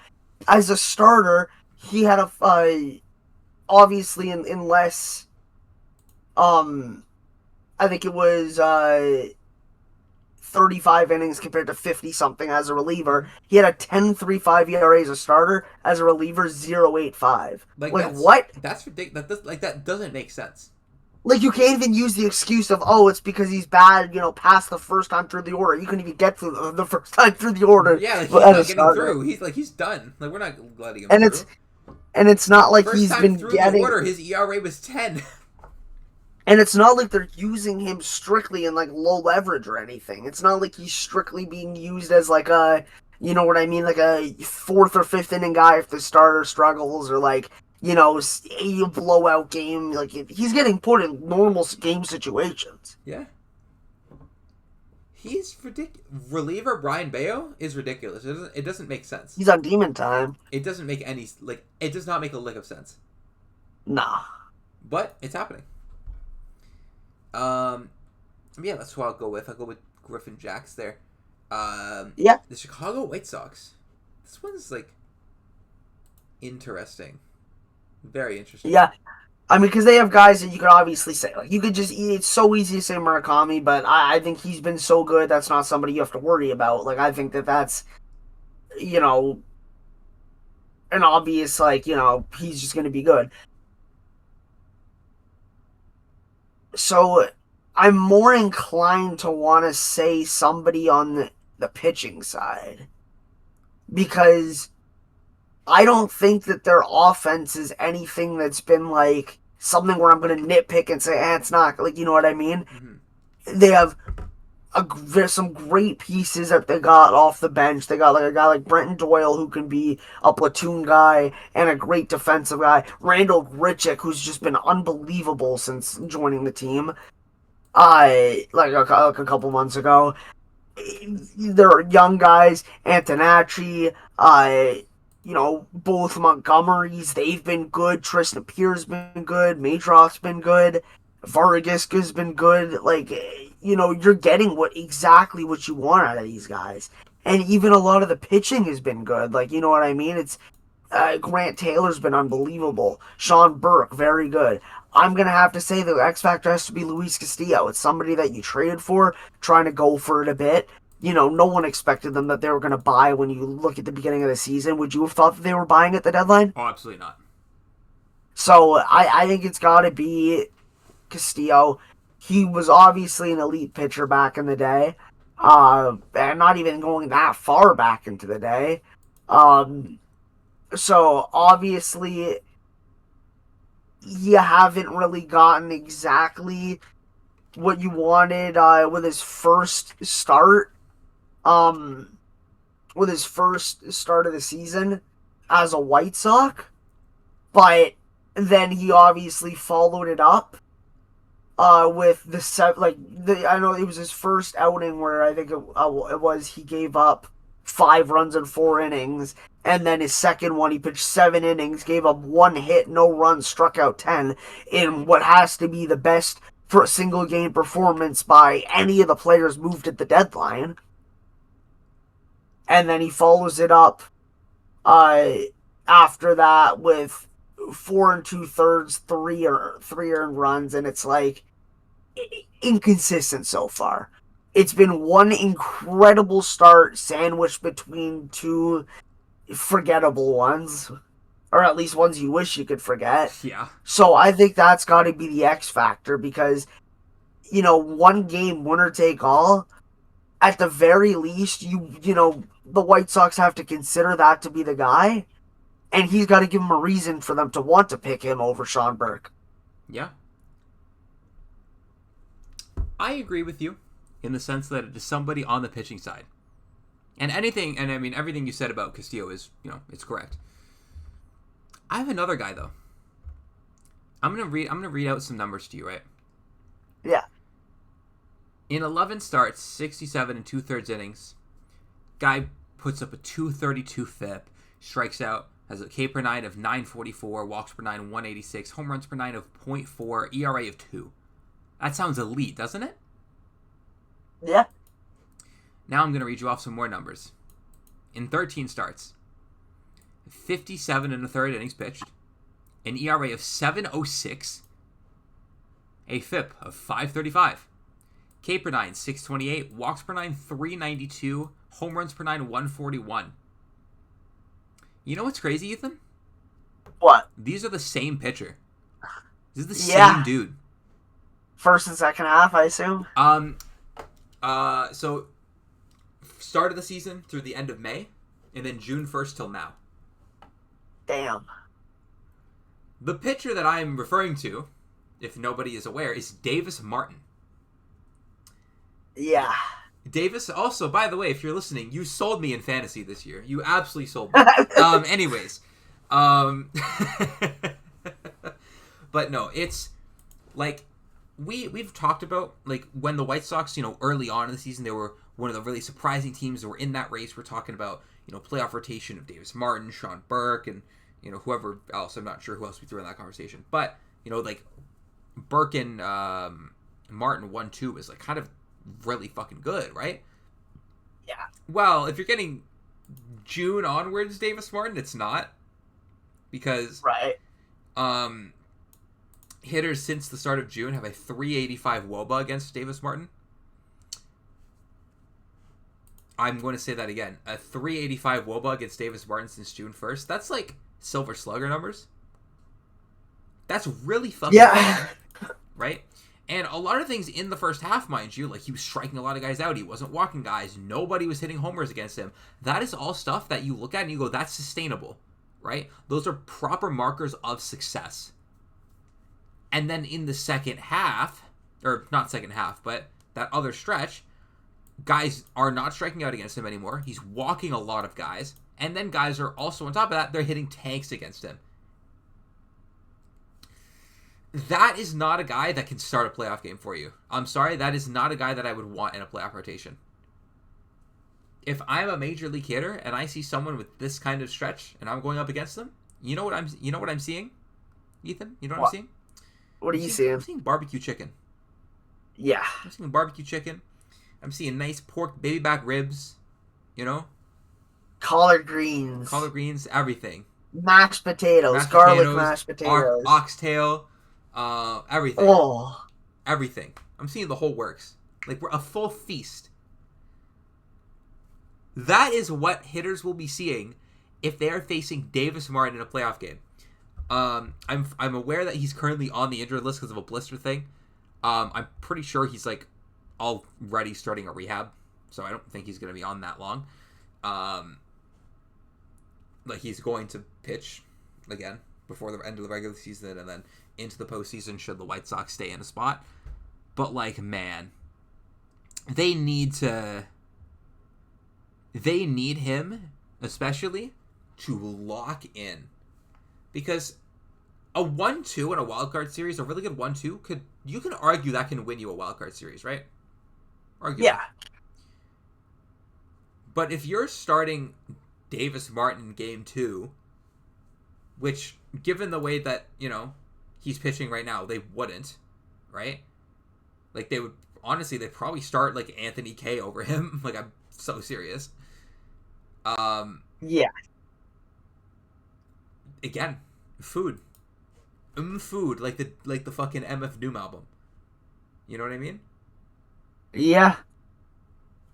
It's just that's a guy you need to be at the top of his game the rest of the season. You need not even gonna say that you need first month Davis Martin. You just need like a good version. Like even if he's a mid 3s ERA, 3.5, maybe 370 FIP level pitcher, that's fine. But you can't be this. You can't be whatever you can't be whatever he's been for the past 2.5 months. You just can't. Yeah. Just can't.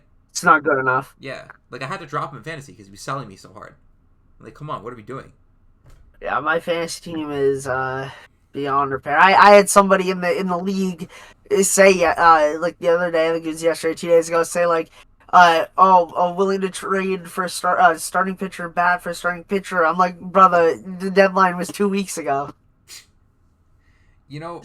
I almost larked hard enough that I got Alec Burleson for a package surrounded around Davis Martin. I almost larked it into existence. I'm not even kidding. It was at the 1 yard line. It was at the 1 yard line. Oh. And then the person who I'm trading with, they go, yeah, I'm going to check it after the game is done, right? Their team's game. And I go, I need something sooner than that. Can you give me something in the next hour and a half? Because I had another trade lined up, right? And they go, yeah, sure. I'll probably accept it, but I'll let you know. Yeah. And then they go, I look deeper into it. You're on your own, bro. They went on your own. I was like, fuck. I almost larped it into existence. Fully larped it into existence. I didn't lie to them about anything. I just heavily cherry picked what I told them. Yeah. So, I was like, yeah, man, he's like 10th in F4 on the season, which I mean that was true at the time or something like that. He was like top 15 in F4. I think he was still top 15 in FIP because somehow his overall numbers hadn't, they still looked kind of okay. Even right now, Yeah. they still kind of do. But I was like, yeah, man, this is this. Like, that's all good numbers. And he's like, yeah, you know what? Makes sense. He looks into the month by month, I'm pretty sure, and he's like, oh, hell no. He's like, hell no, bro. I had to drop him 2 days later. Also, and partially because somebody fucking dropped Emerson Hancock. So I was like, excuse me? I was like, I'll fucking take him. And nobody claimed him off waivers either, which is ridiculous. So he hit free agency, and I picked up Emerson Hancock. Shout out. Anyways, that's the AL. I think that's all we're doing in the AL right now. Unless there's... Oh, sorry. I'm stupid. The Astros. My Astros fans, my bad. That's all me. That's all me, guys. That's my bad. The Astros... Is this... Crate... I have a name that I want to say. Let's hear it. But I don't know if this is like kind of LARP. Let's hear it. I want to say Dalton Varsho. No, I agree with that 100%. That's who I had in mind. The reason why I think Varsho is because, again, we talked about that Linsanity run he had, right? Mm-hmm. That was like their big acquisition of the deadline. And the thing with Varsho is, at the very least, you're getting elite defense. But when you look at his numbers, like you saw, the one thing I'm noticing here is in his, limited time last year, and by limited in quotations, because it's not enough to qualify, but obviously 250 at-bats, 208 whatever plate appearances was, a decent enough sample size. His bat speed was 75.6, and this year it's at 73. So it's very clear he's battling with an injury, or he's just, there's something there. He needs to improve. His barrel rate last year, 15.9. What is it this year? 6. Wasn't there the thing I think it was mentioned in spring training, where he mentioned that he wanted to be more of like a complete kind of hitter as opposed to like the... Yeah. Like, if you want to call it all or nothing hitter that he was before, where he was hitting for lumber power. Yeah, and that's the issue, because he is shown...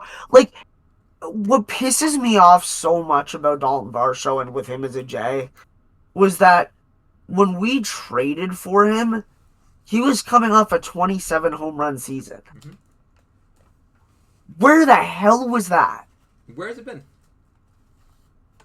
Please locate. He was running his worst, like, ex-wobas of his career as a Blue Jay. And it's like, you know what I mean? 24 and 25, he had pull air rates of 29, 29.5. This year's at 19.4. Like, it's very clear to see what went wrong. And also, speaking of pulling the ball, that reminds me. Did you see that interview with Joey Votto talking about, like, pulling the ball? Yeah.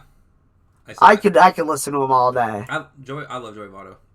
Need him to, and him, like, kind of joking about the being in the like, if he's offered the job, about the Reds, and the Reds front office, he'd take it. That would be fun. I'd love to see him in the front office. I need that. Yeah. Some sort of position like that. I do kind of need it. Yeah. Votto's that guy, bro. He's actually just that dude. Yeah. Yeah, man. But, like, that's the thing is, like, players are so weird sometimes. Because you'll have a guy like Dalton Varsho, right? His approach last year, he was pulling the shit out of the ball, right? Hitting it all in the air, and he was really good, right? Yeah. And it's not like it's that different of a profile from him. He's always been a pulled fly ball hitter. That's why he's always had power, right? Yeah. Like 25... Really, he's always been like a 25, 30 home run, like true talent bat. You know what I mean? Coming into this year, I would say that, right? Yeah. It's just mostly been the approach that's kind of messed with things. And then last year, we really saw it. Last year, he was hitting at like a 40 home run pace. Yeah. And then this year, He wants to do the more complete hitter thing, quote unquote. I think that was like the words he used. His pull air rate is down from 29.5% to 19.4%. His ground ball rate goes from 29.5% to 39.5%. He's hitting less fly balls. He is hitting more ground balls, and he's not pulling as many of these fly balls. All of these things are bad. All of these things are negative trends, by the way. Let's just put it out there, right? I understand that there are benefits to hitting to all fields, right? I'm not saying every single ball has to be a pull side ball in the air, right? Obviously, that's just not feasible. But when you have the approach that works, right? People were talking about extending Dalton Varsho and handing him over $100 million in the offseason. And now it's like, if I'm a GM, I wouldn't want to give him a multi-year deal. Based off this approach? Right. Hell no. Absolutely not. That just can't happen. No. The other thing is, right? If Dalton Varsho gets hot, that plugs the biggest hole the Astros needed. We were talking about it before the deadline. They needed outfield help. Right? Yeah. And Dalton Varsho was a guy who fit them perfectly. I think I mentioned, like, the Phillies and the Astros as the two teams that, like, above all else, could use a guy like a Dalton Varsho. Yeah. But if he's going to keep doing this, and also, for the record, he's been terrible since he got to Houston. He's been terrible. He's running a 22 WRC plus in the month of August. Like, he stunk since he got there. He's been awful. That is like, at that point, you may as well just not even be in the lineup. Like, you're LARPing. His WRC plus is the same as my age. Specifically, his WRC plus in August. Let me specify. You know how crazy that is? Ethan, you're older than his August WRC plus. You're older than it. Yeah. Like, that's crazy. That's crazy. I know multiple people. I know multiple other friends that are older than his August WRC plus. That's crazy. You just can't. That's just not acceptable. I mean, give it another game and maybe you'll be. I might, bro. I might. Like, after today, the Astros playing today? Oh, he wasn't in the lineup. Oh, wait, that was yesterday. Oh, they're playing today. Well, he's 0 for 2 currently, so I probably am older than his August WRC plus right now. That doesn't update mid-game, but whatever. Yeah. I don't have anything else to say on the Dalton Varsho front. Are you in agreement on Varsho, or did you have another player in mind? Yeah. I'm in agreement. That's, yeah. Okay. All right. Let's go to the NL. You want to start from the top or the bottom? Let's do the same way we did it. So start with the top of the wild card. All right. The Chubs. The Chicago Chubs. There's a decent amount of guys, honestly. There's, I think, one guy that I would probably say, above all else, is like that, that guy. Who's it for you? For me, it's the guy who shares a very similar name to me. Oh, offensive end. Pete Crow Armstrong. Yeah, him. That guy, very similar name. I'm going with Nico Horner. That's what I'm going with. Because, listen, Nico Horner is not someone who you come in, right? You're expecting this guy to slash over 300, to be this, all this, right? But he does so much stuff well that it adds up, and he's almost a 5-win player. That's what he was last year. He was a 4.8 out of 4 player, off the fact that he had a 109 WRC plus, right? He was a really good base runner, had a 4.5 BSR. Excuse me, I was looking at this year by accident. And then in the field, last year, he had 17 defensive runs saved, 14 outs above average, and 12 defensive run fielding run value. All of that added together, insanely good. This year, the offense is down. His WRC plus is down by 16 points. His defense is down, currently at 3 defensive runs saved. which is pacing to be nowhere near what he had last year. His outs above average and fielding run value, while both are still really good, they're both down, right? Even his BSR is down. All of these things are down. Every single thing that Nico Hoerner has done well over the past 4 years, is worse this year than it almost ever has been. And so you're looking at his worst full season in the majors, pacing to be. Barring that he goes on some crazy hot streak for the remainder of the year, right? Because this was a guy at one point in the season, his batting average... No, I'm not a batting average guy. But, it's just, it's Nico Hoerner. At one point, it was approaching like 230. Right? This is not a guy who is giving you any remote of even semi-offensive production if his batting average is that low.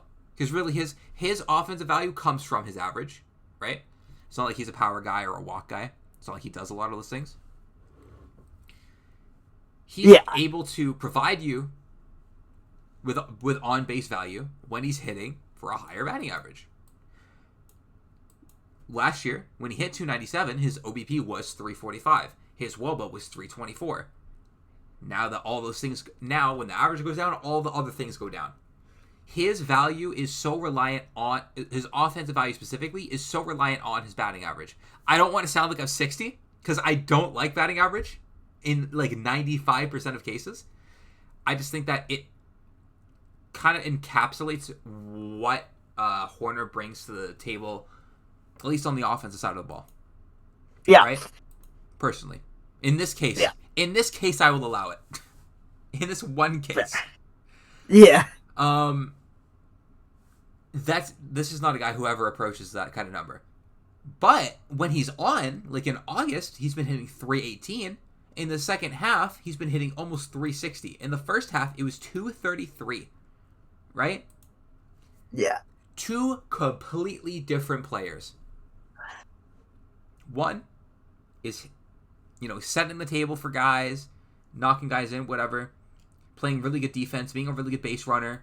The other is worse at everything.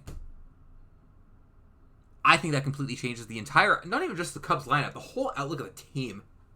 Personally. That's what I think. That's who I'm choosing. That's why I'm picking Mr. Hoerner here. Ethan, who do you I'm going to go Alex Bregman. So first of all, his profile looks very similar, his process, to what he's been doing for the majority of his career.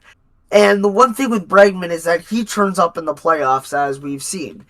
2023 in 49 plate appearances. Obviously not the greatest sample size, but a 151 WRC plus. The year before, 58 at a 171. 2017 was when they won that first one, and that was his first playoff. That was still he was slugging 417 and helped this team win. He was obviously had, as a whole, it was a 76 WRC plus, but still 4 home runs, and he was contributing at 23 years old to a World Series team. We've seen him do what he did, in the playoffs with the Astros, and he needs to be that guy now with the Cubs. I think that's somebody who needs to turn it up in the playoffs, and I think he can, and I think he'll be up to the task. It just seems like the energy at Wrigley now is incredible, where it's they're just hitting home runs left and right, PCA walking it off and leading off games with home runs, and just up and down the lineup, it just seems so electric, and I just think that once the games get even more important, Bregman will just get better and better. Mm-hmm. And imagine the outlook of this lineup, right? Bregman turns up and he's on his shit, right? Yeah. Up in that lineup, you have PCA, obviously, right? Alex Bregman, who's really on his game. Seiya Suzuki. Yeah. Adding an Ian Happ in there, who's having a solid year. Michael Busch. You want to say that in this scenario, Hoerner turns up as well? Oh my god, that lineup's disgusting. that Yeah. lineup's gross.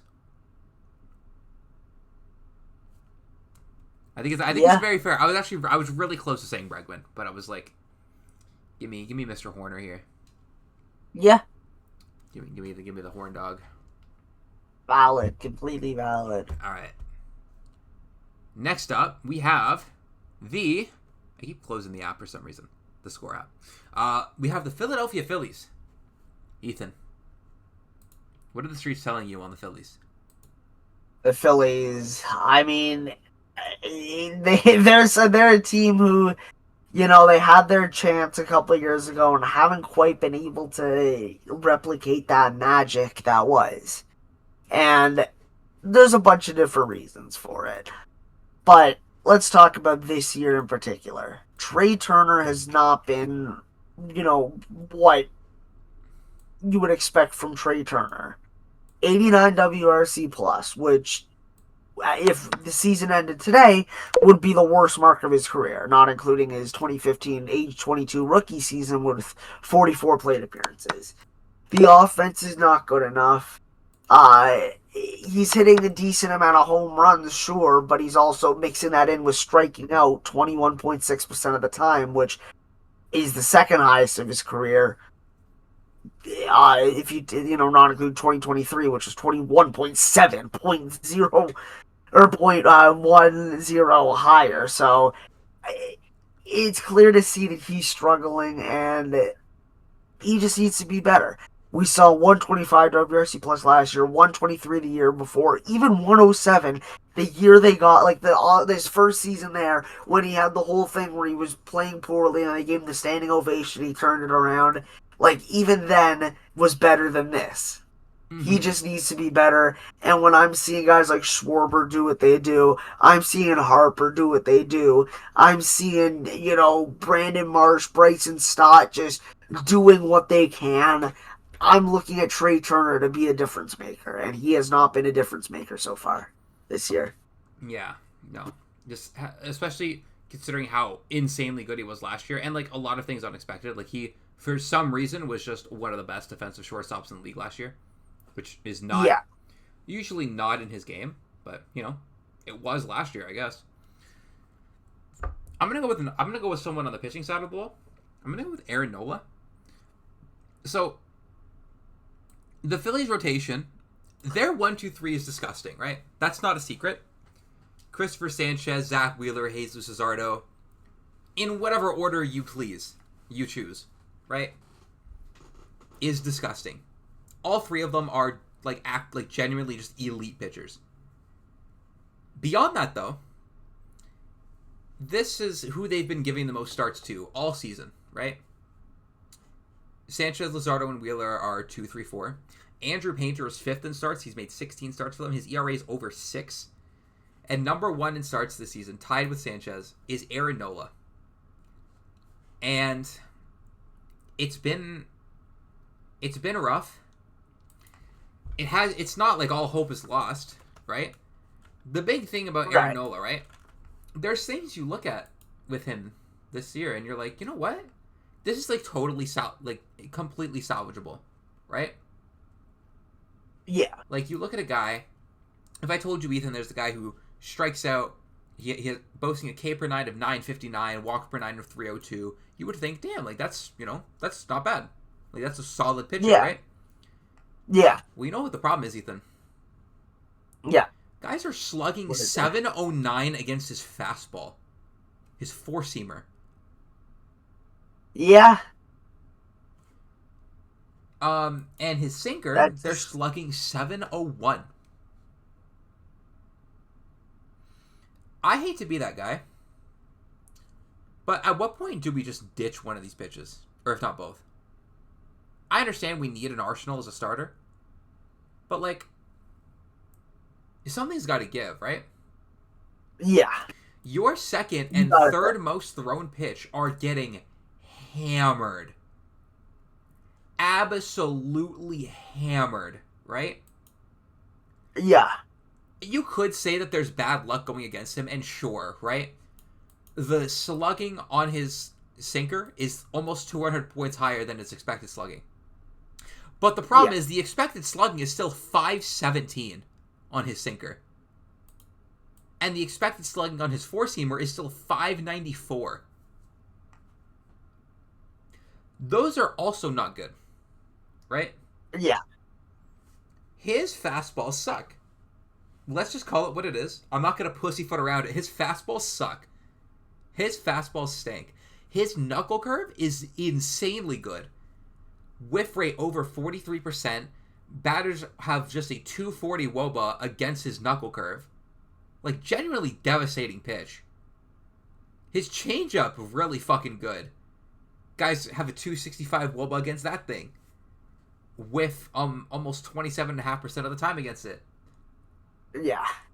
But those fucking fastballs get absolutely hammered. And it makes so much sense as to why he just randomly has a 204 home runs per 9. Right? Yeah.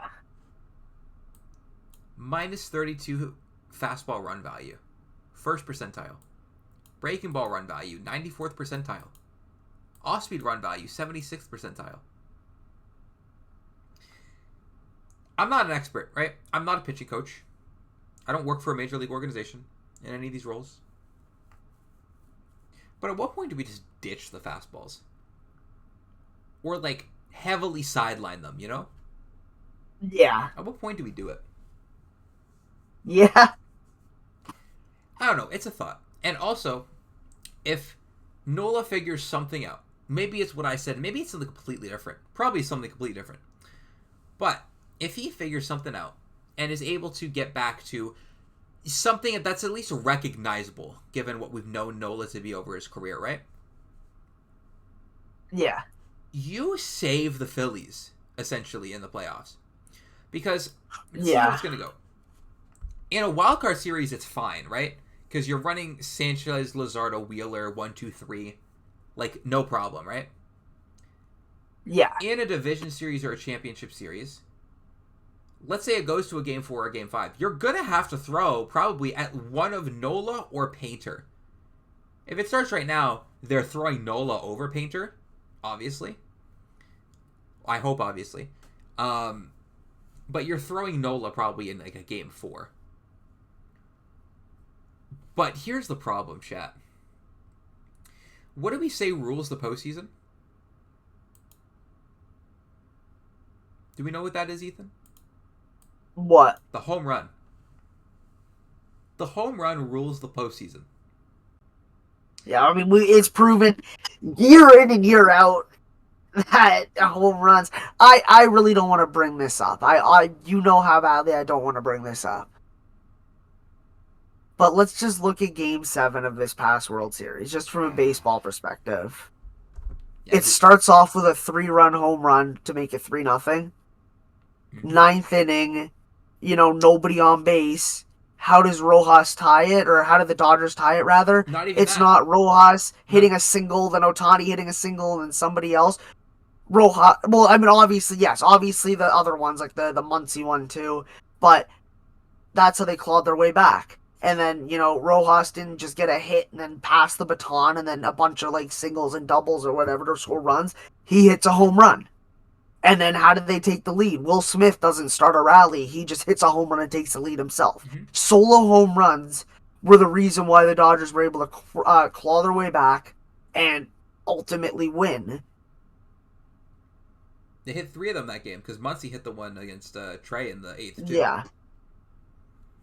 The long ball rules the postseason. There's, like, literally, like, for, like, so much data over, like, decades that proves this.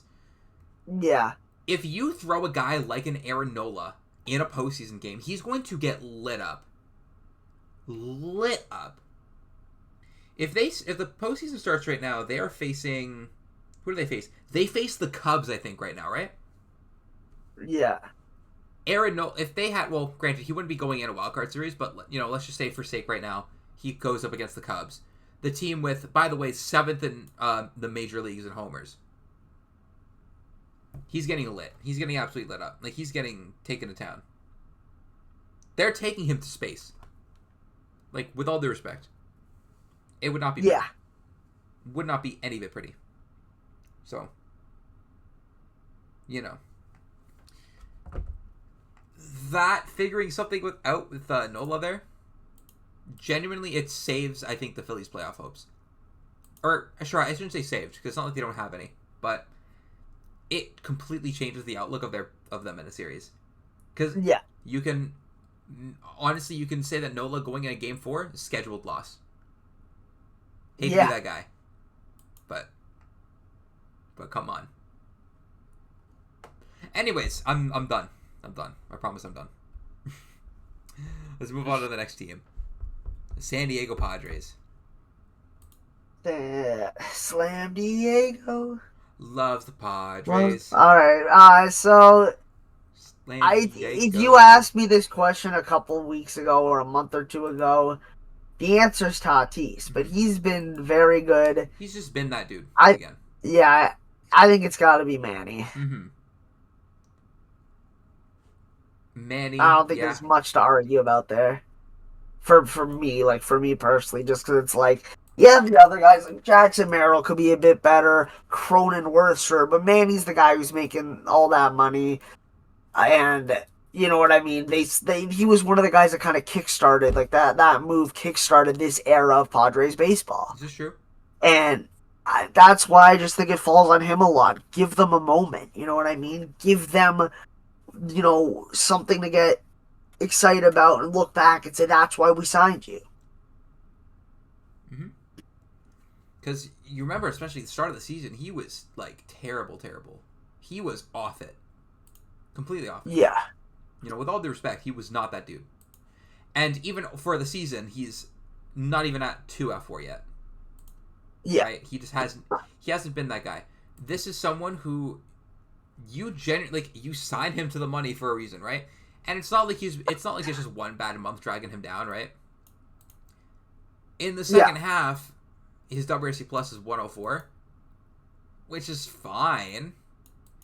In August, his WRC plus is 75, which is not fine. Right? Yeah. It's like, are you going to get the Manny Machado that's, there's so many different versions of Manny Machado that you've gotten. You've gotten the one that was an MVP candidate. You've gotten the one that's just been like, all right, cool, whatever. You've gotten the one that's been like just pure, just bona fide all-star. And then you've gotten the Manny Machado that's just straight up sucked horse shit. You have gotten every single one of those versions of Machado ever since he's been a Padre. Yeah. On varying levels in varying time periods. And if you get the one where he's just fine or the one where he's just not good, your playoff hopes, sorry, not your playoff hopes, but, well, actually, maybe your playoff hopes, but your hopes of doing anything are completely dashed, right? Because the offense for the Padres this season, spoiler alert, hasn't been very good, right? They are 21st in runs scored. They are 19th in WRC plus. Hasn't been that pretty. But if Machado hits like Machado's supposed to hit, that puts them up a few slots. Yeah. It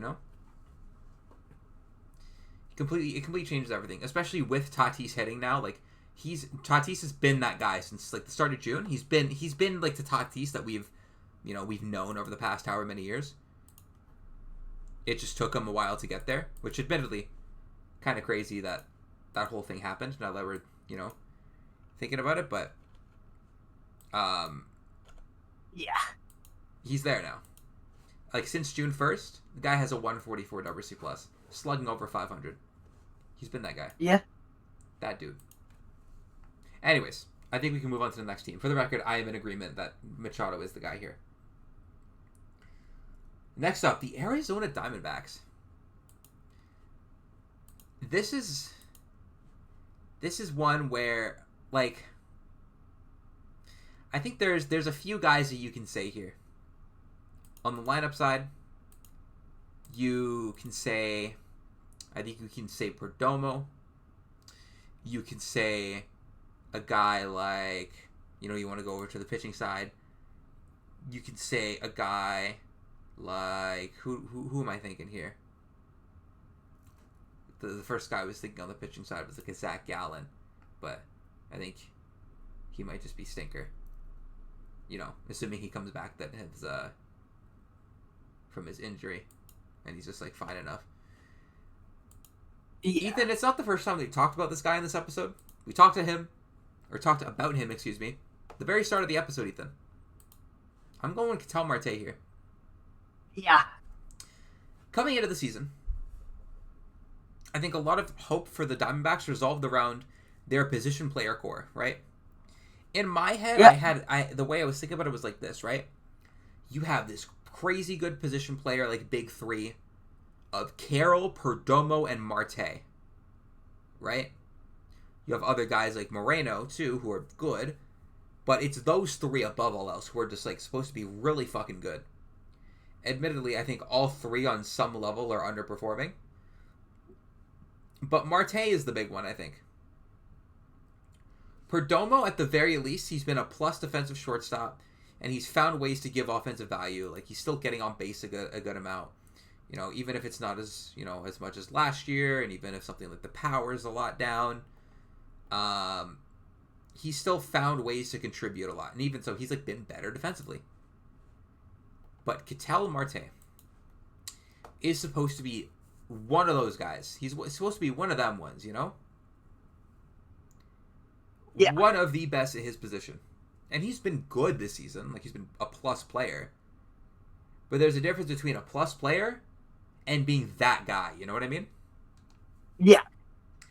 They need him to be that dude. Aside from the weird stuff that's been happening with him over like the past like week,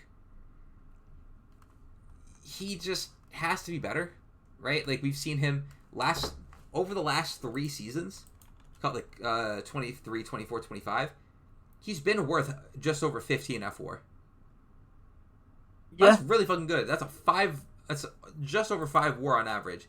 Since 2019 through 2025, 26. He's been worth just under 26.5 WAR over the span of 7 seasons. One of those is like not even a full season, by the way, because 2020. Yeah. That's the kind of guy who you are missing big production from right now, and instead you're getting a guy who, again, is good, but that's it. Not great, not a difference maker, he's just good. He's just fine. That's all I gotta say on Marte. I'll let you say whatever you were. No, I mean, that's you summed it up pretty well. That's who I was gonna say too, yeah. Marte, and I think you covered all the bases there. I do think you honestly could have said like any of their maybe not Carroll, because he's still been at least like a 4-win player. Yeah, maybe a 4.5-win player by the end of the year. I think you could have said Perdomo. I wouldn't have hated that one, but I think it's above all else. I think it's Marte. Like, that's the big one. Yeah. Above all else, man. Yeah. All right. Next up, we have the St. Louis Cardinals. This is an interesting one, Ethan. What are the streets saying? Yeah. So the Cardinals.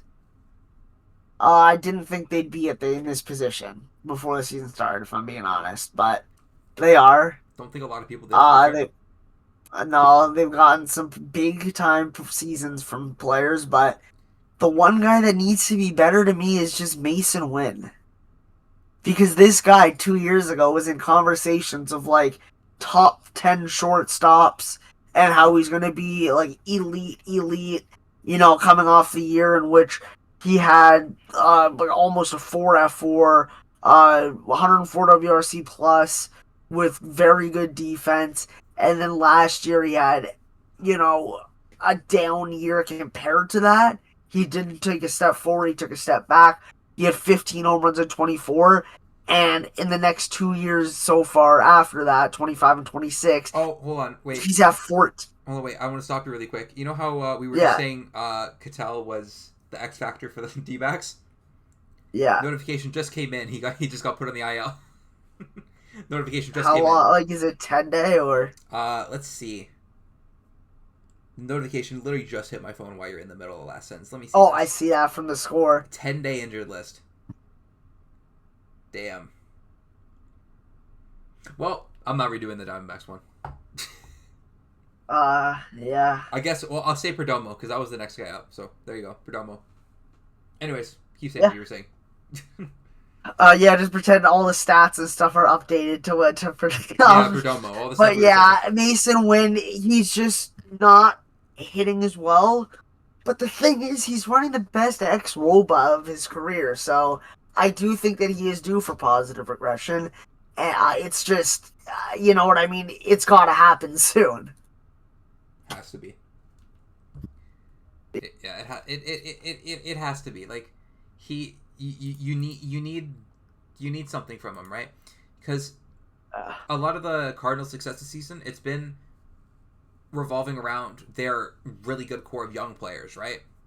Win, yeah, Walker, Weatherholt, Burleson's not like young. I think he's like 27, right? He's 27. You can throw him in there. Why the hell not, right? Ivan Herrera. yeah, Though, like these are the guys that their season success has been. A, you can attribute a lot of it to those dudes, right? And yeah, Mason Wynn, sure, like he's never been like a hitter, but he's always been better than what he has been this season. This yes, is a guy who each of the last 2 seasons has been a 3.5 win player.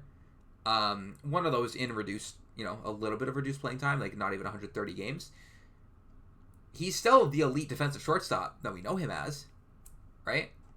But you can yeah, hit a little better than this, right? It's a yeah, difference in what takes you from, a 2.5 win player to a 3.5 win player. The extra 10-point WRC plus rise. That makes a difference in yeah. your value. It's that kind of thing. So I agree. I agree with the Mason Wynn pick. I like that. Next one we have up on the list, the Miami Marlins. This is an interesting one. They looked pretty fucking good at the deadline. They had a crazy win streak, or a crazy hot streak, I should say. Then they had a crazy losing streak. And then they did a really puzzling thing at the deadline. They traded Liam Hicks, which I still don't like. But on that note, you know who I'm going to say is their X Factor from here to the end of the season? It's the guy taking Liam Hicks' spot. I'm going Joe Mack. Ooh. You know what you're going to Yeah, get for the rest of the season from a guy like Xavier Edwards. From a guy like Otto Lopez. You know kind of what you're going to get from those guys the rest of the year, right? Xavier Edwards has been this player before, right? Otto Lopez has been so just consistently good the entire season, right? Like, yeah, I don't need to worry about him being the X factor, right? That's not the guy that I'm worrying about in this case. But you got rid of a big part of your success this season. It was Liam Hicks.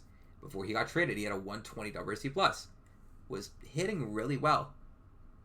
It was almost, you could argue, like something of a big three on your offense. Well, I guess you can throw Stowers in there. That's a 4.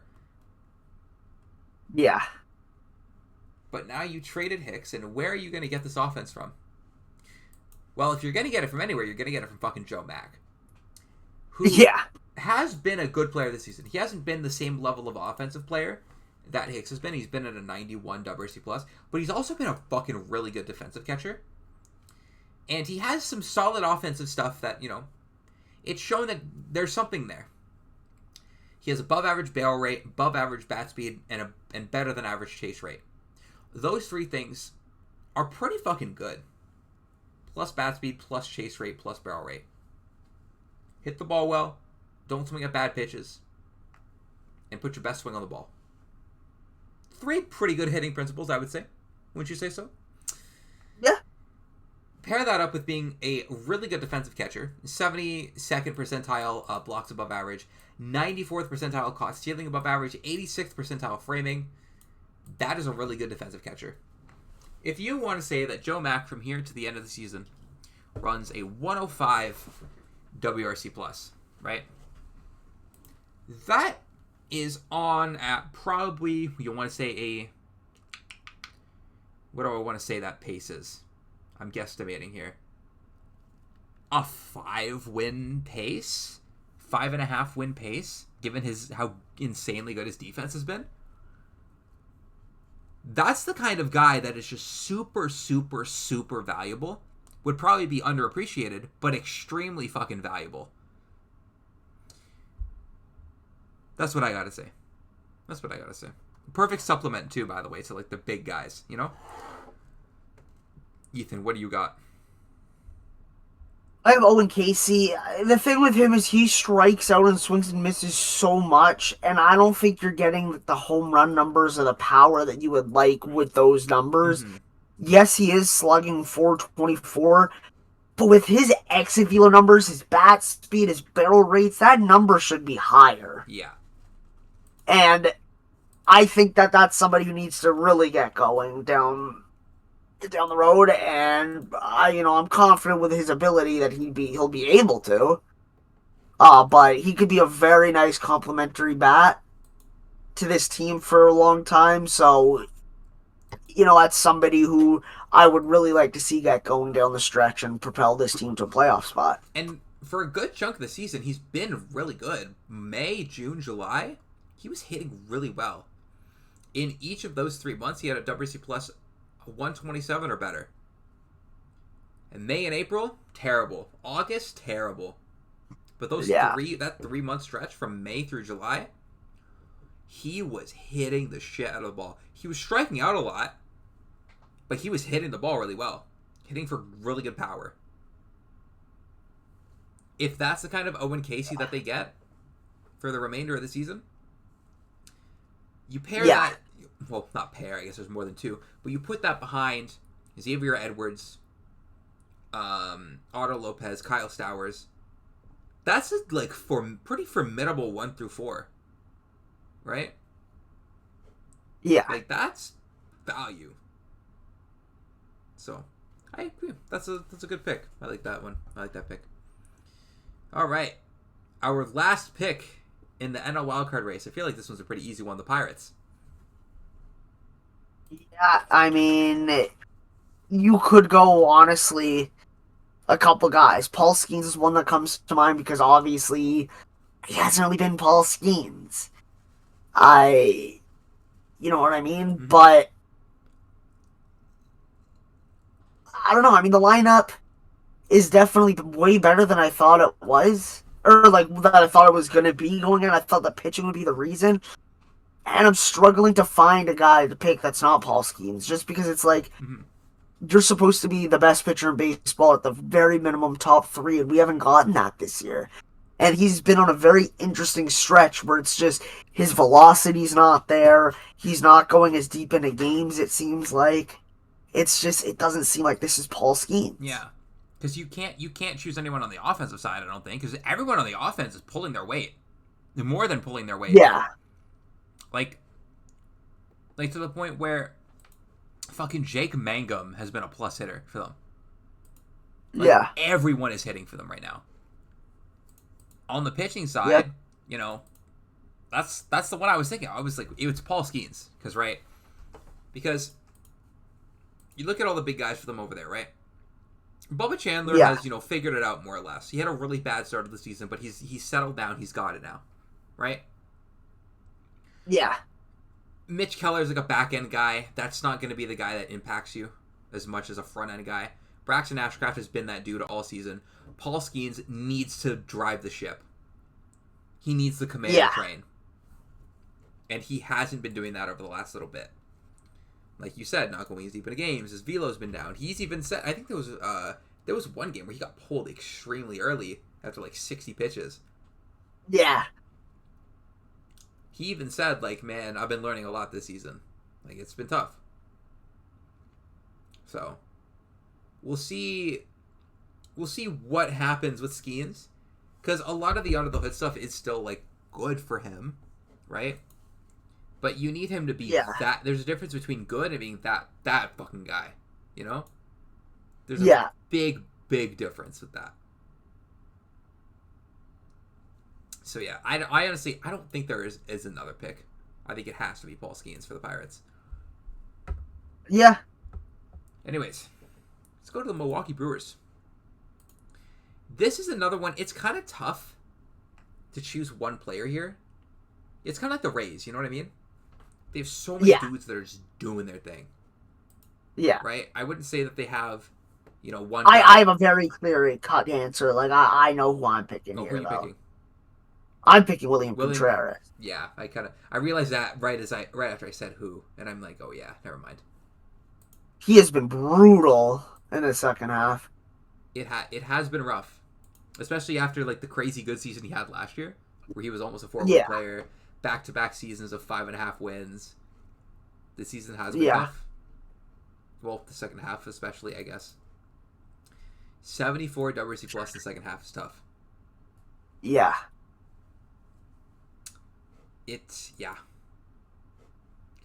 Yeah, that's a tough one. Actually, yeah, now that you say that, I don't really know if there is another crazy pick, because obviously you're not doing any like their top guys offensively. Vaughn's still been that guy. You're not going to tell me that like a David Hamilton or a Cooper Pratt are going to be that crazy impactful. Salfrey, like same thing. Like all of their pitchers have been ridiculous. I don't think there's a pitcher that really fits that kind of mold for them. You know what I mean? Yeah. Unless you want to see like Brandon Sprout. But even so, yeah. That's not the guy who's, you have so many other guys. I don't think that one matters as much. No. Yeah. No, I like the Contreras pick, Ethan. I like the Contreras pick. I second that actually. Because you need that. He's been that guy for so many years. Yeah. All right. Who the fuck do you pick on the Dodgers? Well, sorry. I say that and I realize, like, actually, there's a few guys you can definitely pick. I'd say Kyle Tucker, based off of Yeah. he has been something. You can go Tucker. I think you can go Roki Sasaki. I think you can. It doesn't matter though. Yeah, it really doesn't. You could argue Mookie Betts even still. Yeah, Anybody that's I mean, honestly, you could say anybody in theory, just because it's like okay, but like it doesn't matter because they're still just so good that like it's a very frustrations playing at home is crazy. Yeah, it definitely is. Like that's absolutely crazy. I don't know, man. When I saw that, it was what was it exactly again? He was out of the lineup or something. Yeah, because he was frustrated playing, and then he kept dropping balls and stuff. Like I don't know what's going on with him. Just playing straight chud ball. Straight chud ball, bro. That's the one. Honestly, that is the one. I feel really stupid for saying who do you pick on the Dodgers? Duh. There's like 4 guys you could probably pick. Him, Betts, Roki. Last team, Ethan. The Atlanta Braves. It's a good team, Great team. Guys having great years. Harris, Olsen, Drake Baldwin's having a really good year. But you know who I'm going to say is the pick? Who are you going to say? I'm going to say it's Ozzy Albies. I like it. That's who I think you need to be the guy. Ethan. Yeah. If I told you that a guy who currently has a 97 WRC plus was starting in the All-Star game. Or was he the starter or was he the second guy? I can't remember. I think he was starting. I think he was starting. You know what you would say? What? You would say, you would call all the people crazy who got him in there. You call them all crazy. And while he was solid in the first half, right? 105 WRC plus, especially over the first month. Here's the thing. Ever since the first month of the season has ended, ever since we've hit the calendar of May, that doesn't make sense. Ever since the calendar hit May, it's been a rough go for Albies. Here's his WRC plus by month, all right? March and April, 147. Then 65. Then 93. Then 98. Then 58 in August. That's not good. It's not good. Not good at all. This is a team where currently, even with those struggles, he's 4th on the team in F4. And I'm going to tell you right now, it's not because he's like an insanely, crazy good defensive player, right? It's because the position player core on this team hasn't actually been like that crazy good this year. Baldwin, Harris, and Olsen have kind of been carrying that load, and then, they've had a lot of really good pitching performances. But overall, that position player group has not been that great. So if you keep having, a struggling Ozzy Albies, things are all of a sudden not looking as great, right? Overall for the season, their offense ranks 18th in WRC+, and somehow they're 7th in runs scored. But if you're 18th in WRC+, that's just not going to last. Ever since the start of May, Ethan, that runs scored number, it does drop. It drops to 14th. In the WRC+, it drops to 26th. You know what happened at the start of May? Ozzy Albies stopped hitting. Ozzy Albies stopped hitting. That is exactly what happened. It's not the only reason, but a pretty big reason, Yeah. So if you're getting this version of Ozzy Albies where he's just not really doing anything, the version that we ranked pretty low in our, rankings in the offseason, which is how he's been playing ever since the calendar turned to May, you are at your margin for error from Baldwin, from Olsen, from Harris, Acuna when he's in the lineup, right? All these guys is so much lower. Riley, Dubon, everyone, literally everybody. It's so much lower. If Albies is hitting, even just on some level of just being a solid hitter, changes. I think it changes your lineup so much more. You just become that much deeper. Yeah. What do you think? What are you thinking? For me, I'm going Austin Riley. I'm a believer in him still. I've been very vocal saying that he's going to bounce back all the time. I think that very elite player is still in him. I don't know if he's got, almost 40 home runs like that guy, but I do think that he's still, significantly better than what we've been seeing. And that's somebody who I think really needs to show his worth and prove that he is still that guy. Yeah, he needs to, there needs to be something there. We've been saying we were saying it in the offseason. I think we were both pretty high on him coming into the season. Unfortunately, he hasn't been that after a down year last year and a semi-down year the year before. And he's just not pulling any sort of weight right now.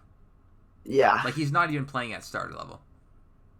It's tough. Yeah. But if he gets hit, if he gets going, holy shit, man. Yeah. Cooking, bro. Absolutely cooking. Okay. With that said, Ethan, I think we're done. Yeah. Unless there's anything else you want to say really quick. Any quick shouts you want to give? No, I think that's good. I think we've covered it all. Yeah. All right. So, with that said, ladies and gentlemen, thank you once again for tuning in to the Down the Line podcast, the featured on Sportsnet.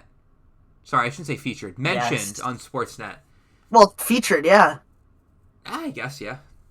Featured on Sportsnet, Down the Line podcast. Thank you all for, listening. Any amount, couple minutes, whole thing. You scrub forward, back. We appreciate you all. Yeah. We're going to see you on the next one. We're getting that much closer to September. September call-ups. Real pennant races are about to hit. We're there. Yeah. We're really close. We are. But with that said, we'll see you all in the next one. Take care, everyone. See ya. Stay frosty.